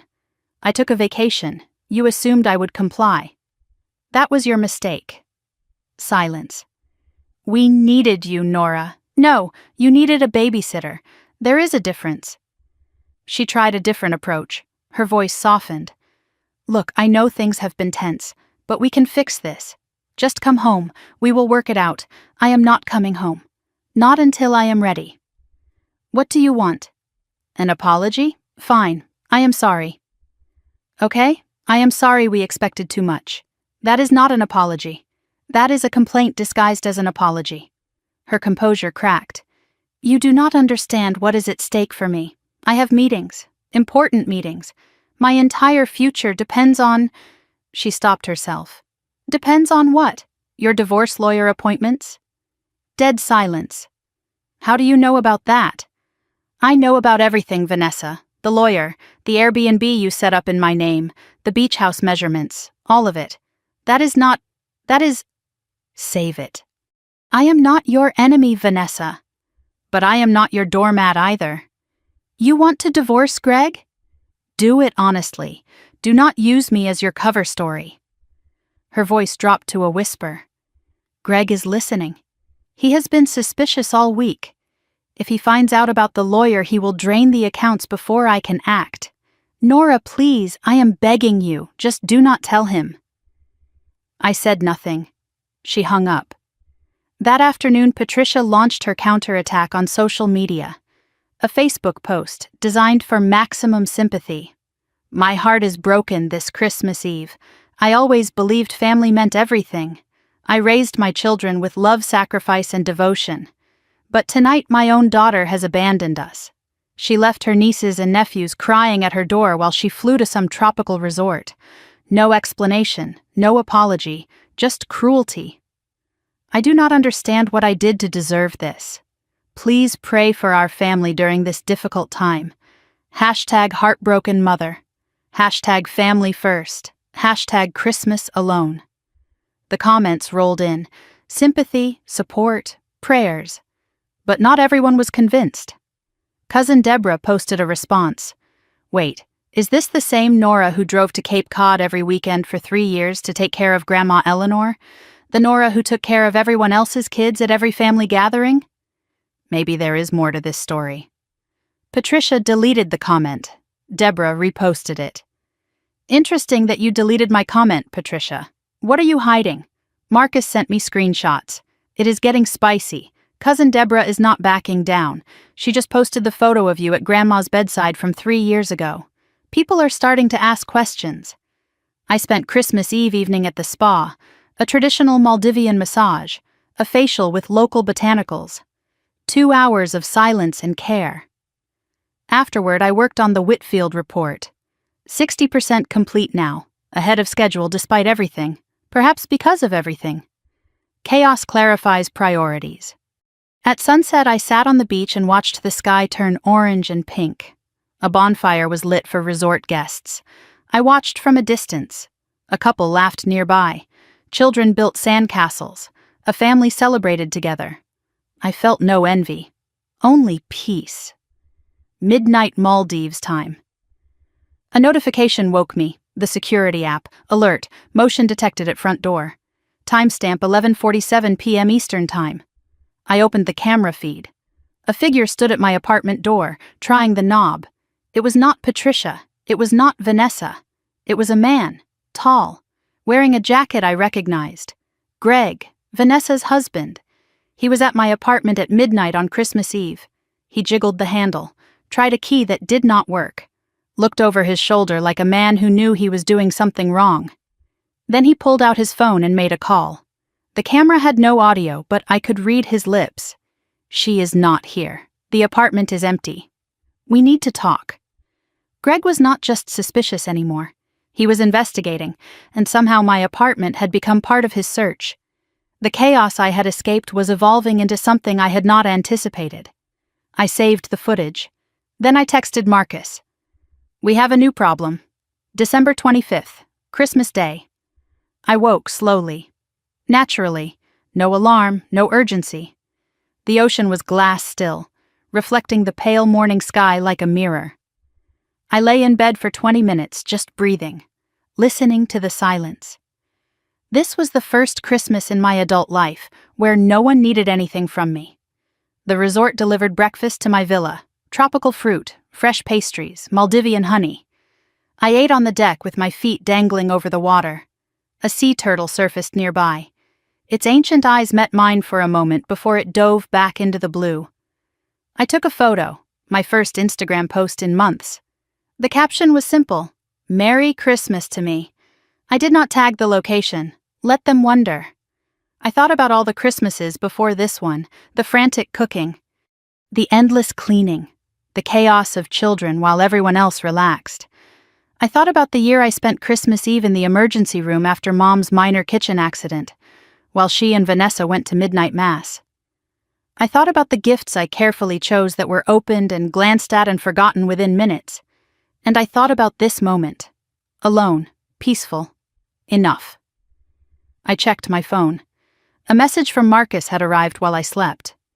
It was 2 a.m, Boston time when he sent it. I am awake. It is chaos here. Greg found something. Everything is falling apart. Call me when you can. I called him immediately. His voice was exhausted, but there was something else in it, something that sounded almost like relief. He told me what happened. The night before, Christmas Eve. After Greg visited my apartment and found it empty, he went back to Patricia's house. Everyone was asleep. But Greg was not tired.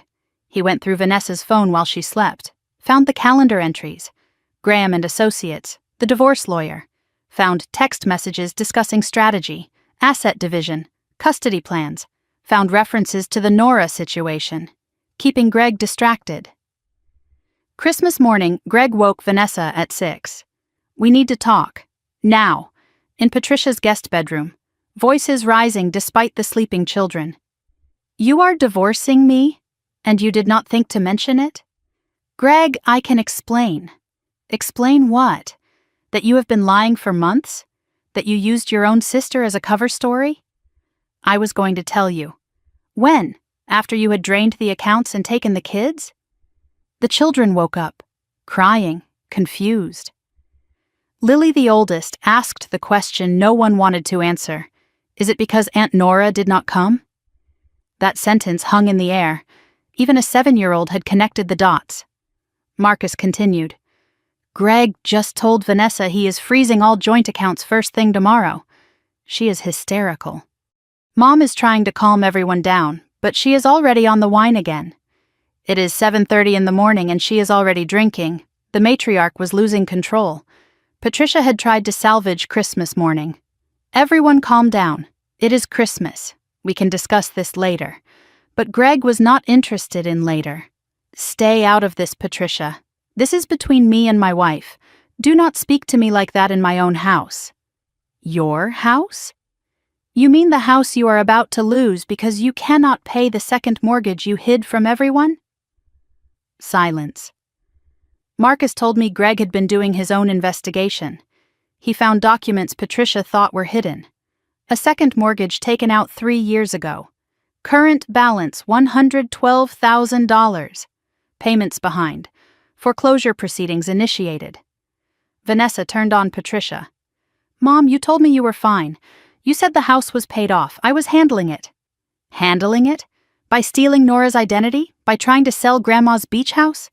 That beach house should have been split equally. Your grandmother had no right. She had every right. It was her house. The alliance between Patricia and Vanessa was fracturing. They had been united against me. Now they were turning on each other. Greg stood in the corner watching, taking mental notes for his own legal strategy. Marcus added one more detail. Mom just admitted she opened credit cards in my name too. Not just yours. She said it was temporary.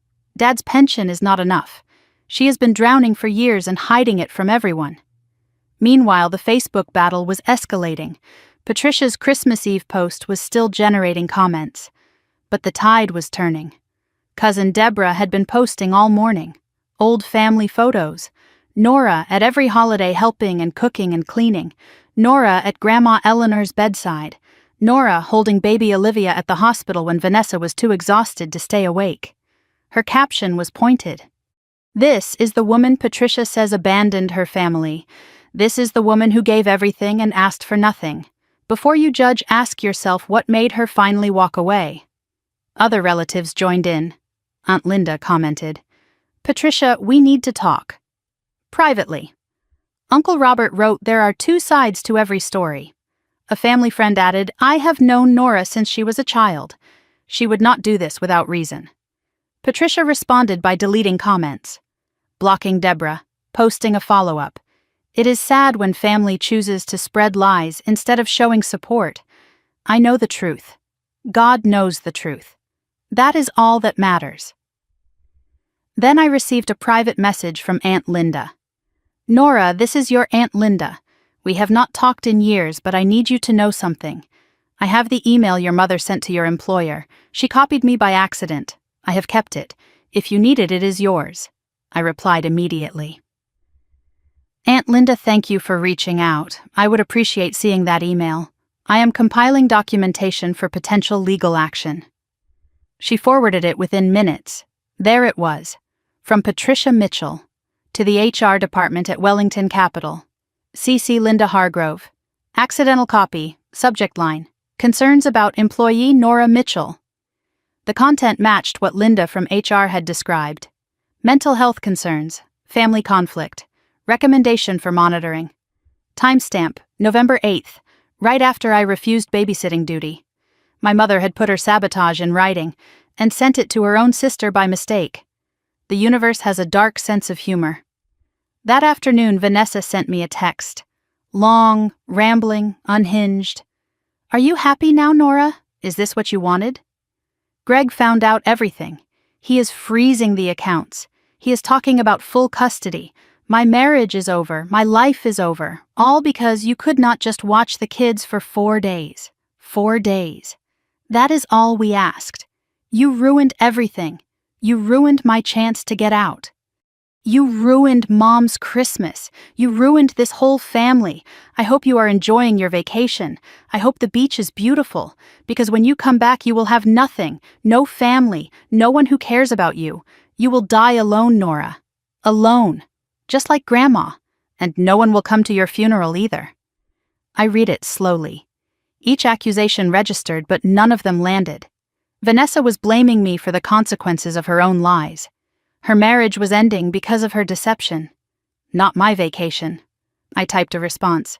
Vanessa, I did not end your marriage. You did. You lied to Greg for months. You used me without asking. You stole my identity to make money. Those are your choices, not mine. I am sorry you are hurting, but I am not responsible for the fire you started. When you are ready to have an honest conversation, I will be here. Until then, please do not contact me. I blocked her number. I spent Christmas afternoon at the resort spa. The Whitfield report was now 75% complete, ahead of schedule. At sunset, I sat on the beach watching the sky turn gold. I felt no envy watching the families nearby. Only peace. That evening, an email arrived from Patricia. Subject line: I am sorry, Nora. Please read this. I opened it. My darling daughter, I do not know how things got so bad between us. I have been up all night crying. Christmas has been a disaster. Vanessa and Greg are fighting. The children are confused. Everyone is miserable. I know I pushed you too hard. I know I said things I should not have. The credit card. That was a mistake. I was desperate. Please come home. We can work this out. We can go back to how things were. You are my daughter. I love you. If you need me to apologize publicly, I will. Just please, do not abandon me completely. I am begging you, Nora. With all my love, Mom. I read it carefully. No acknowledgement of the HR sabotage, no mention of the forged signature, no real accountability. Go back to how things were. That was the most revealing line. She wanted the old Nora back. The compliant one. The silent one. This was not an apology. It was a negotiation. I did not reply to Patricia. Instead, I opened a new email. I added every relative I had an address for. 37 people. I copied Aunt Linda, Cousin Deborah, Marcus. Subject line: The truth about Christmas. From Nora Mitchell. I looked at the blinking cursor. 33 years of silence about to end. My mother wanted to go back to how things were, but I had already burned that bridge. There was no going back. There was only forward. I took a breath and started writing the truth. All of it. December 26th. 5:17 in the morning, Maldives time. I had been awake for hours, not from anxiety, from purpose. My laptop glowed in the darkness. The family email draft sat open on the screen. I had rewritten it 4 times. The first draft was angry, accusatory, too emotional. The second was defensive, explaining myself, too weak. The third was clinical, just facts, too cold. The fourth was balanced, factual but human, documented but personal. This was the one. I read it one final time, checked every attachment, screenshots, forwarded emails. The video Marcus recorded, verified every recipient, aunts, uncles, cousins, 37 email addresses. My finger hovered over the send button. Then a new email arrived. From Greg. Subject line: Nora, we need to talk. I am not your enemy. I opened it. Nora, I know we have never been close. I have been part of the family machinery that used you, even if I did not see it that way at the time. But things have changed. I have discovered what Vanessa and your mother have been doing, not just to me, but to you. The divorce lawyers, the financial schemes, the identity theft, the forged documents. I am filing for divorce. I am also filing for full custody of my children. I am writing because I may need your testimony, and because I think we are on the same side now. I was at your apartment Christmas Eve looking for evidence of the Airbnb fraud. Vanessa used your address, your identity. I found the listing. I have screenshots. If you are willing to talk, I would like to compare notes. We may be able to help each other. Greg. I assessed the situation. Greg was not my friend, but he was no longer my enemy.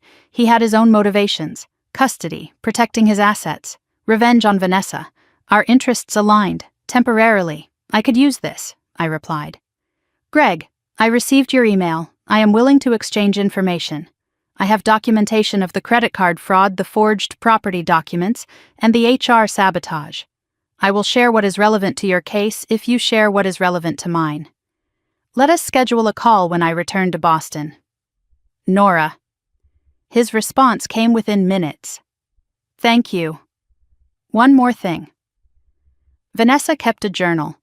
I found it hidden in the garage. There are entries about the Nora plan dating back 2 years. She and your mother have been planning this for longer than you know. 2 years. They had been scheming for 2 years.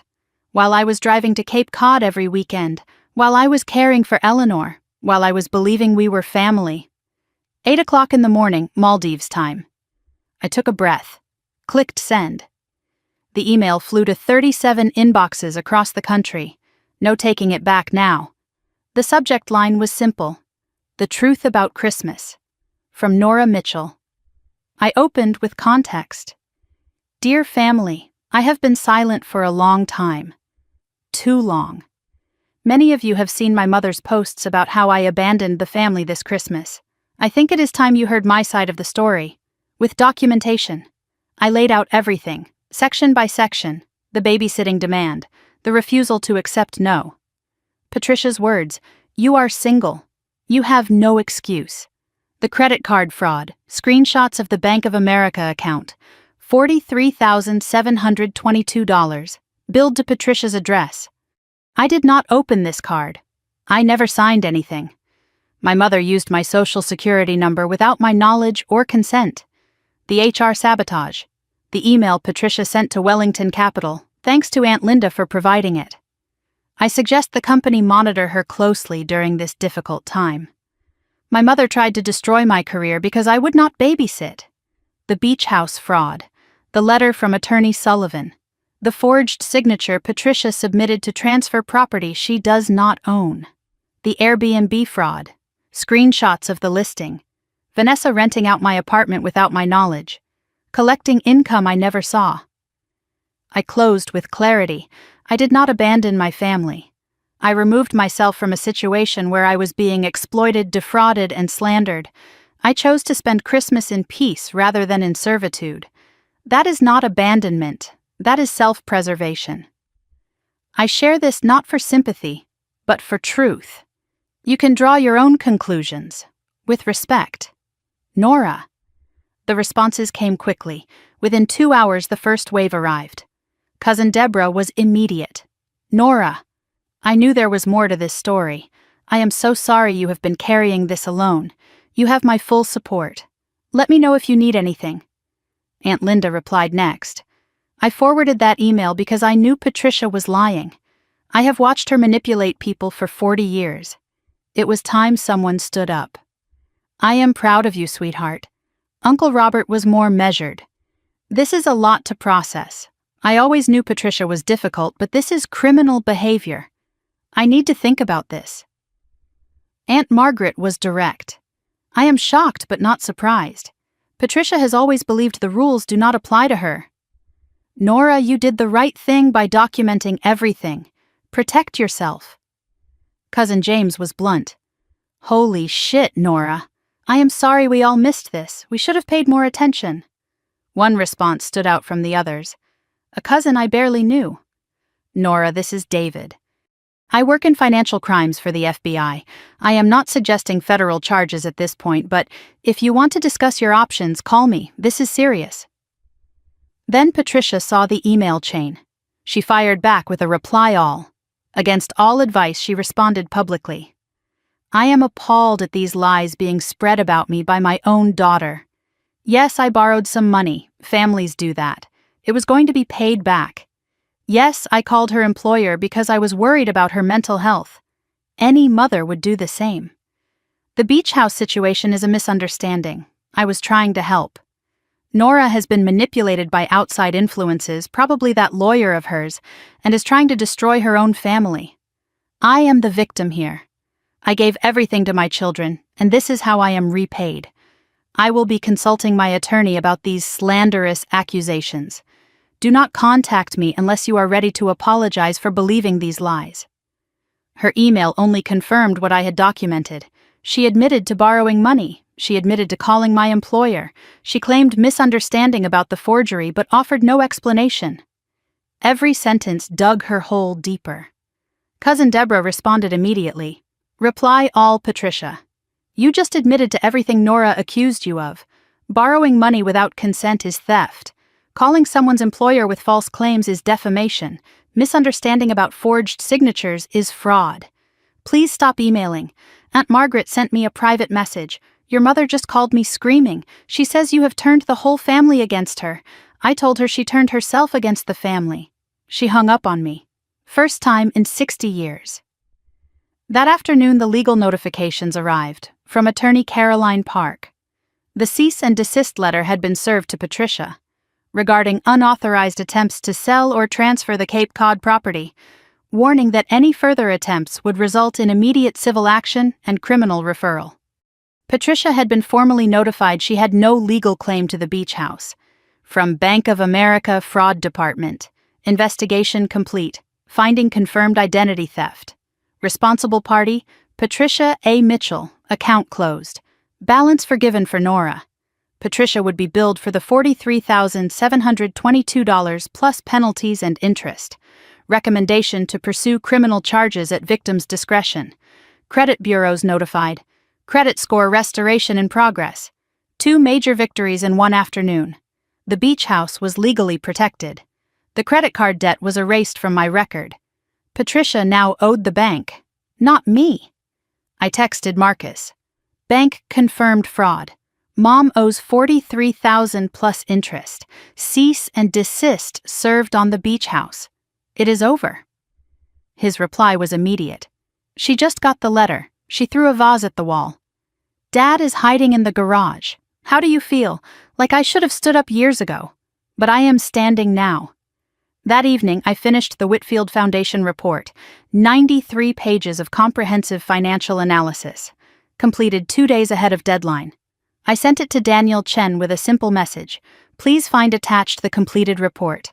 I believe you will find it thorough and actionable. I look forward to discussing next steps upon my return. Thank you for trusting me with this project. Nora. They told me I did not have a real job, that I just clicked a mouse all day. But while my family was imploding in chaos of their own making, I finished a report that would influence millions of dollars in investment decisions. While they screamed at each other over Christmas dinner, I secured my future. Daniel replied within an hour. Nora, just opened the report. Preliminary scan looks exceptional.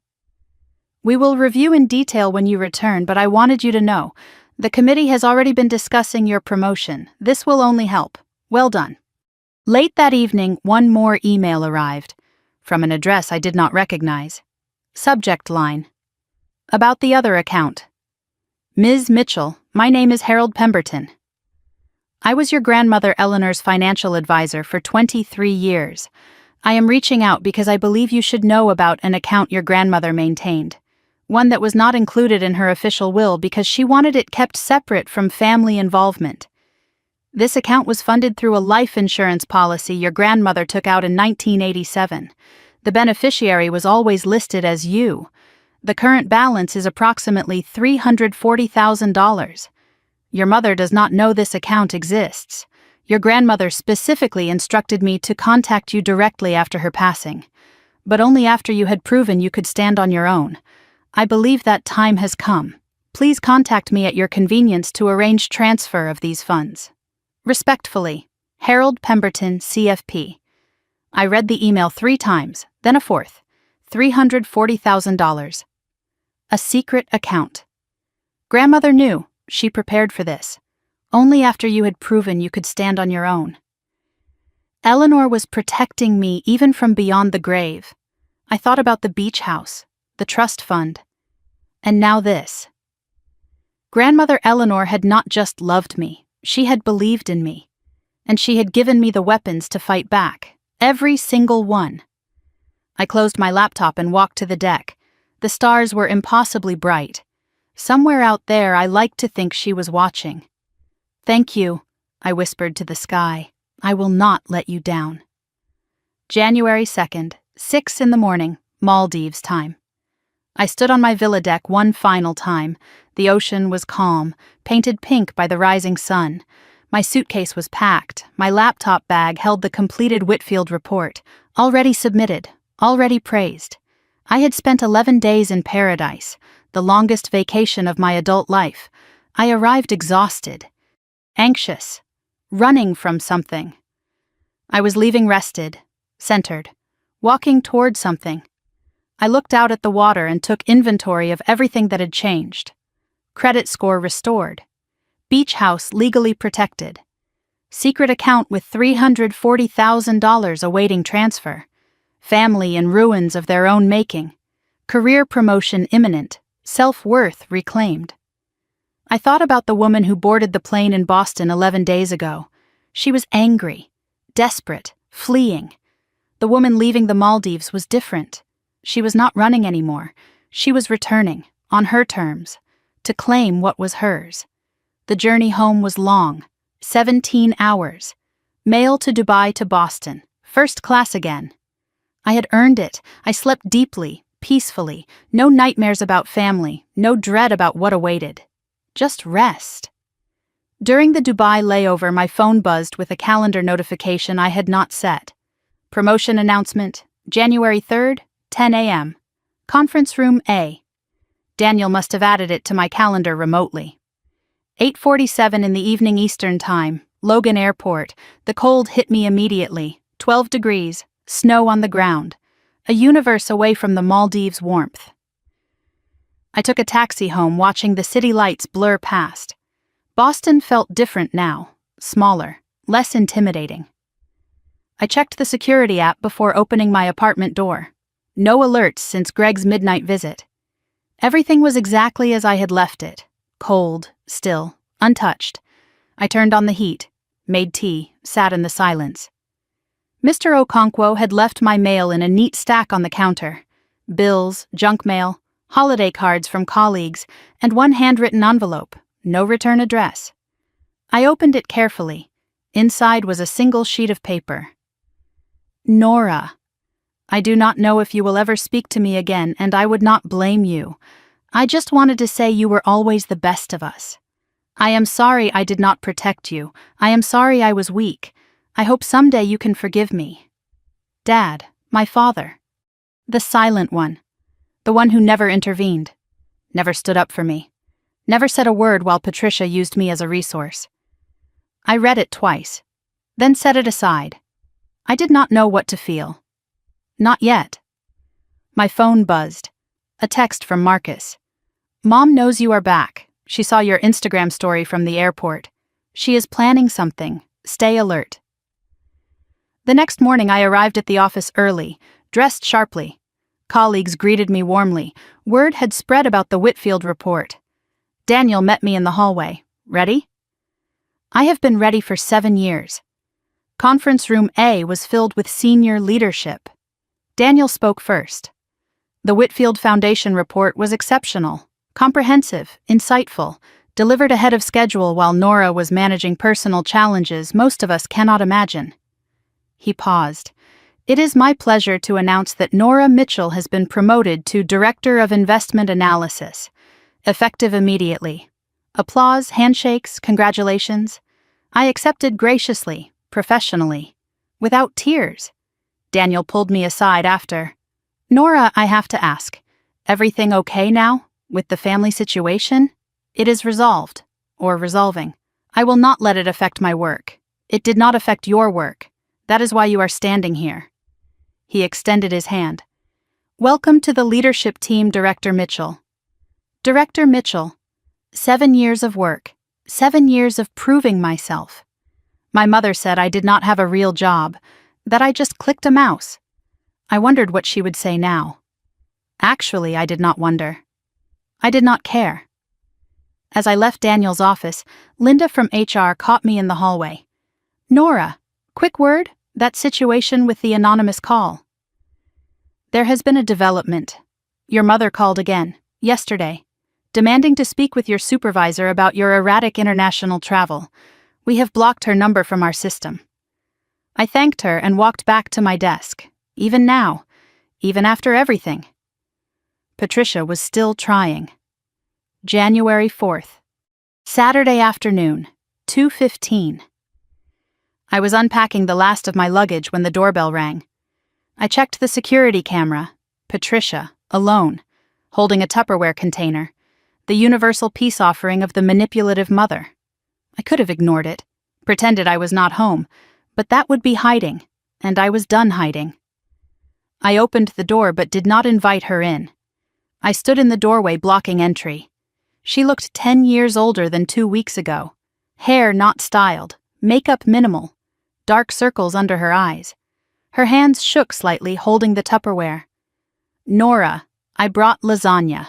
Your favorite. Thank you." I took the container. Did not move. "Can I come in? It is cold out here. I would prefer to talk in the hallway." She flinched. "Nora, please. I just want to talk. To explain. Then explain. I am listening." She launched into her speech. "The performance. I know I have made mistakes. I know I hurt you. I was under so much pressure. The mortgage, the bills, taking care of everyone. You stole my identity. You forged my signature. You tried to destroy my career. I did not. I was trying to help. I was confused. I did not understand what I was doing. You understood exactly what you were doing. You told Vanessa in an email. Either way, we win." Her face went pale. "You have that email?" "I have everything, Mom. Every email, every voicemail, every document you forged. The video Marcus recorded, the journal Vanessa kept." Her voice hardened. "So what do you want? An apology?" "Fine. I am sorry. I am sorry I was not a perfect mother. I am sorry I needed help and did not know how to ask. That is not an apology. That is an excuse. Then what do you want from me? I want boundaries. Clear, documented, enforceable boundaries." I reached into my back pocket and pulled out a folded document. Printed, prepared. I handed it to her. The contract was detailed. Services agreement between Nora Mitchell and Patricia Mitchell. Childcare rate $75 per hour per child. Holiday rate $150 per hour per child. Minimum notice 30 days for all requests. Payment 100% upfront. Non-refundable. Verbal abuse clause. Any disparaging comments result in immediate termination of interaction. Property clause. Patricia acknowledges no legal claim to Cape Cod property. Credit clause. Patricia acknowledges responsibility for all fraudulent credit accounts. Failure to comply with any term constitutes consent to full legal prosecution of documented crimes. She stared at it. "You want me to sign a contract? To see my own grandchildren? I want you to understand that access to my time, my home, and my life is not automatic. It is earned. This is ridiculous. Family does not pay family, then family does not exploit family. Those are the terms, Mom. Take it or leave it. If you ever try to dump the kids on me again without asking, I will call Child Protective Services for abandonment. I am not joking." She tried one more angle. Her voice softened to a whisper. "I could go to prison, Nora. The bank, the credit cards. If you press charges." "I know, please. I am your mother. Do not destroy me. I am not destroying you. I am protecting myself. Something I should have done years ago. Your grandmother would be ashamed of you." The blade slid in, but it did not cut like it used to. "Actually, grandmother left me everything specifically because she knew what you were capable of. She even left me a secret account you did not know about. She protected me from you." Shock crossed her face. Then rage. Then something like fear. "What secret account? That is not your concern. What is your concern is that contract in your hand." She looked at the document. Looked at me. Looked at the camera still recording above my door. "Fine." Her voice was ice. "I will sign your precious contract." She produced a pen, signed at the bottom, handed it back. "Happy now?" "I am not happy, Mom. I am protected. There is a difference." She turned to leave, then paused. "Vanessa is coming to see you. Tonight. She thinks she can fix this. She thinks you will listen to her." She laughed bitterly. "Good luck with that." She walked away without looking back. That evening at 7:30 the doorbell rang again. Vanessa, alone. No Tupperware, just a large envelope. I opened the door but did not step aside. Her approach was different from Patricia's. She did not try to enter, Did not cry, did not beg. She looked exhausted, defeated, honest for the first time.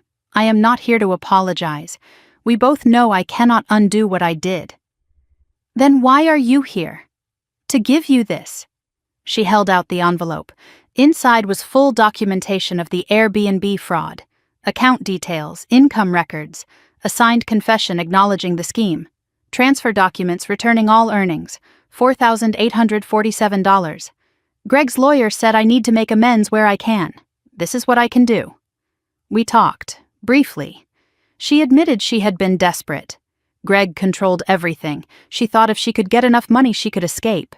She was ashamed to ask me for help. Patricia convinced her I would say no. So instead she committed fraud, and destroyed her marriage anyway. Maybe someday, she said quietly. Coffee? When I have done the work? Maybe. Someday. But not yet. She nodded. That is fair. She turned to leave.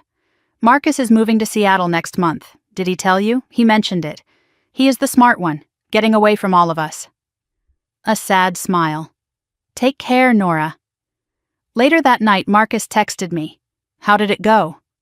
Mom signed the contract. Vanessa gave me Airbnb documentation. It is over. Not quite over. I found something in Mom's house while I was packing my stuff.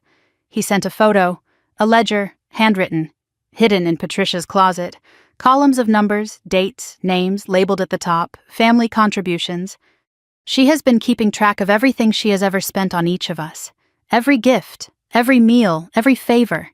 For decades. She has been calculating what we owe her, our whole lives. The total next to your name is circled in red. She thinks you owe her $127,000. She has been planning this, the beach house, the credit cards, everything, as repayment. I stared at the photo, the ledger, the decades of calculations. My mother had not been desperate. She had been strategic. Every birthday gift was an investment. Every holiday dinner was a transaction. She did not love her children. She maintained accounts. And when I refused to pay, she tried to collect by force. I saved the photo, added it to the evidence folder. Then I texted Marcus. Thank you, for everything. Go to Seattle, start over, you have earned it. He replied. You too, sis. You too. I turned off my phone and looked around my apartment. My apartment, my life, my rules. The war was over. I had won. But victory, I was learning, was just the beginning of something new. April 15th, 7 a.m. I woke in a bedroom I had come to love, the master suite of the Cape Cod beach house. Sunlight streamed through white curtains carrying the smell of salt air. I had been coming here every other weekend since January, keeping my promise to grandmother Eleanor. I had made small changes, fresh paint, new linens, updated kitchen appliances. But the bones remained. Eleanor's reading chair by the window, the antique clock on the mantel, the photos on the walls. It was no longer a museum. It was a home. My home. I made coffee and carried it to the porch. The same view Eleanor watched for 60 years. Waves rolling onto the shore, seagulls calling in the distance, the endless horizon where the ocean met the sky.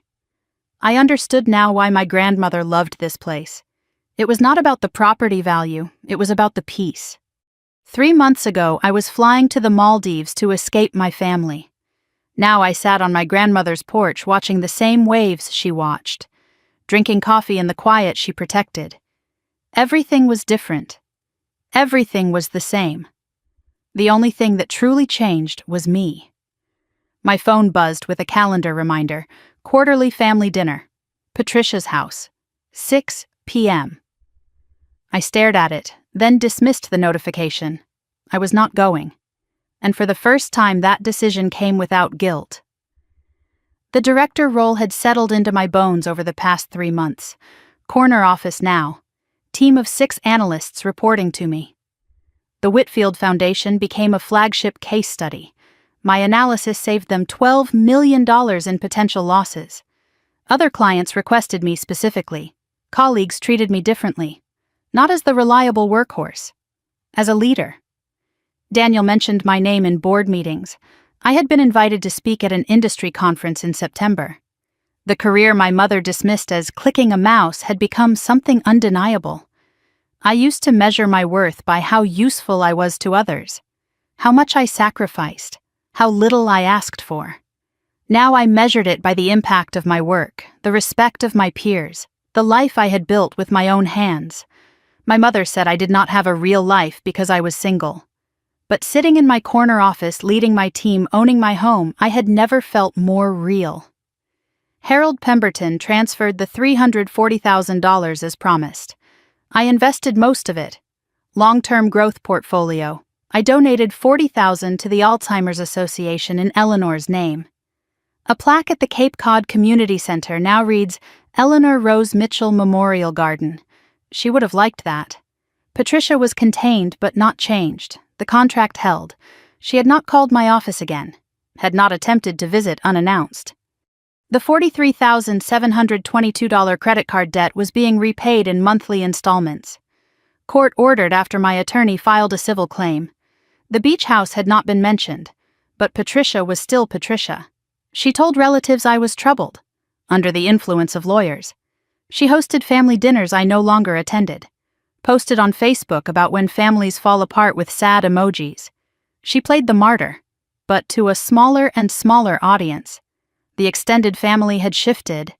Aunt Linda called me monthly. Genuine conversations.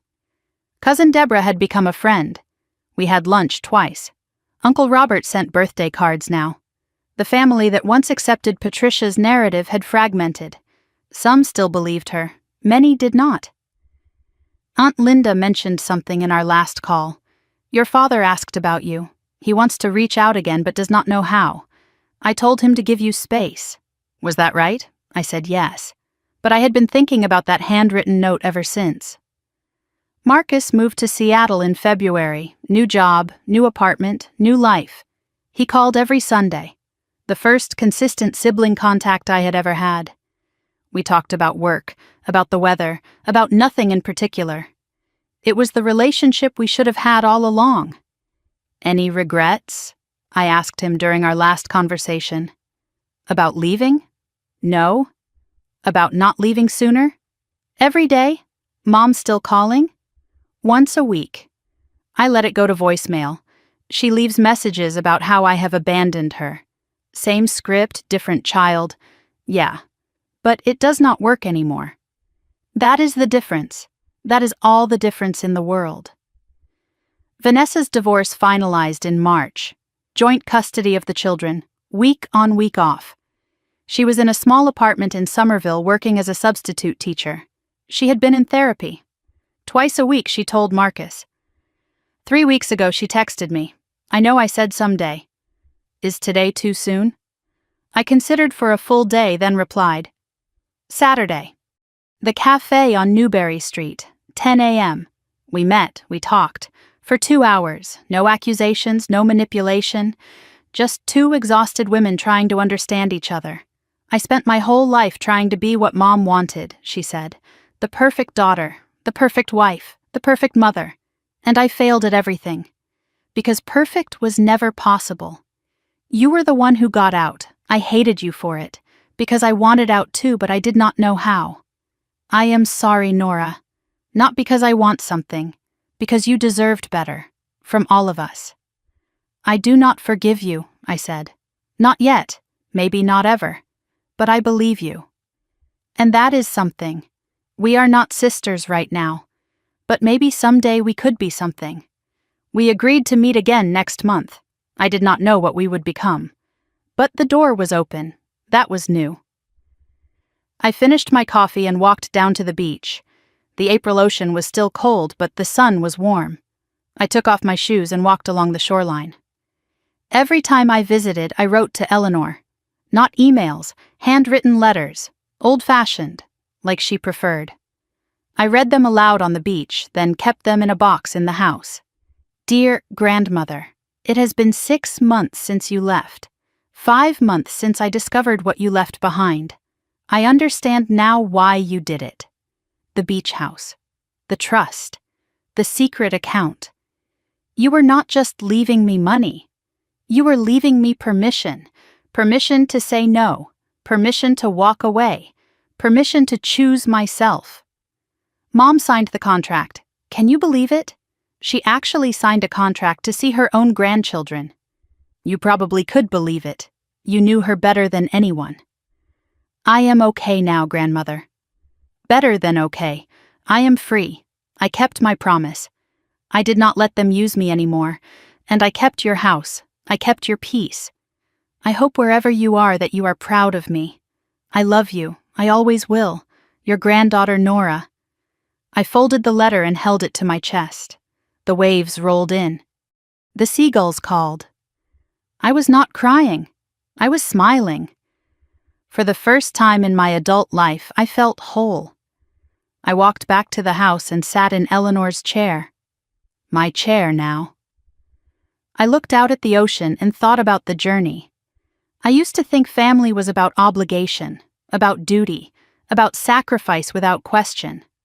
I thought love meant giving until you had nothing left. That belonging required erasure. But I was wrong. Love is not a transaction. Family is not a debt ledger. Real love does not keep score. Real family does not require you to disappear. The people who truly love you will never ask you to destroy yourself for their comfort. And the people who do ask, they do not love you, they use you.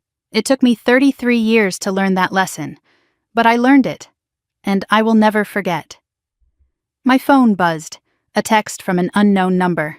Hi Nora, this is Lily, I am 7. Mommy gave me your number. I just wanted to say I miss you. Can I visit the beach house someday? I promise I will be good. Love, Lily. A blue heart emoji at the end. I stared at the message. My niece, Vanessa's oldest.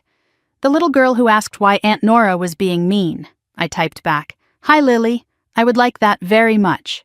We will plan something soon. Love, Aunt Nora. The sun was setting over the Atlantic. I poured myself a glass of wine and stood at the porch railing. Orange and pink light spilled across the water. The same view Eleanor watched for 6 decades. The same peace she protected. I think about who I was before this Christmas. The woman who said yes to everything. Who measured her worth by her utility. Who believed that being needed was the same as being loved. That woman is gone, not dead, just evolved. In her place is someone who knows her value, who guards her peace, who chooses herself without apology. Is that selfish? Maybe, my mother certainly thinks so. But I have learned something about selfishness. The people who call you selfish are usually the ones who can no longer exploit you, and that tells you everything you need to know. Was I wrong to fly to the Maldives while my family drowned in their own chaos? Was I cruel to force my mother to sign a contract? To expose her secrets to the family? Or was I finally, after 33 years, choosing to live? I used to need everyone's approval. I used to agonize over whether I was the villain in their story. But here is what I have learned. You can be the villain in someone else's story and still be the hero of your own. My mother will never forgive me. My sister might someday. My brother already has. And me? I have forgiven myself. That is the only forgiveness that truly matters. So that is my story. The Christmas I flew to the Maldives. The family that called me selfish. The grandmother who gave me the weapons to fight back. I look back at that woman sitting at the kids' table eating cold turkey, wiping mashed potatoes off toddlers' faces, while the adults laughed at the main table. I want to reach through time and tell her, you are worth more than your utility. Your life is real. Your time is yours. If you are listening to this, and you are the Nora of your family, the reliable one, the single one, the one they say has no excuse, please hear me. You are not their servant. You are not their safety net. You are not obligated to burn yourself to keep others warm. Sometimes the only way to get respect is to stop accepting disrespect. Sometimes the only way to find peace is to walk away from the chaos. And sometimes the best Christmas gift you can give yourself is a first-class ticket to somewhere beautiful, a locked door behind you, and the sound of your own phone ringing unanswered. So I am asking you, because I genuinely want to know, Was I wrong? Was I the villain for choosing myself? Or did I do what you have always wished you could do? Stand up, walk away, and finally live. Tell me in the comments. I want to hear your story too. And if this story spoke to you, if you felt something, recognized something, understood something, then do me a favor. Hit that subscribe button. Click the bell so you do not miss the next story, because there are more stories like this one. More women who chose themselves, more battles won, more peace reclaimed. You do not have to fight alone. None of us do. Thank you for listening. Thank you for being here. Until next time, choose yourself. You are worth it. I raised my wine glass to the sunset. The ocean glimmered gold and rose. Somewhere behind me in the house, Eleanor's clock chimed the hour. And in the silence that followed, there was only peace. Merry Christmas to me. And to all of you. Merry everything. This story is fictionalized for dramatic effect,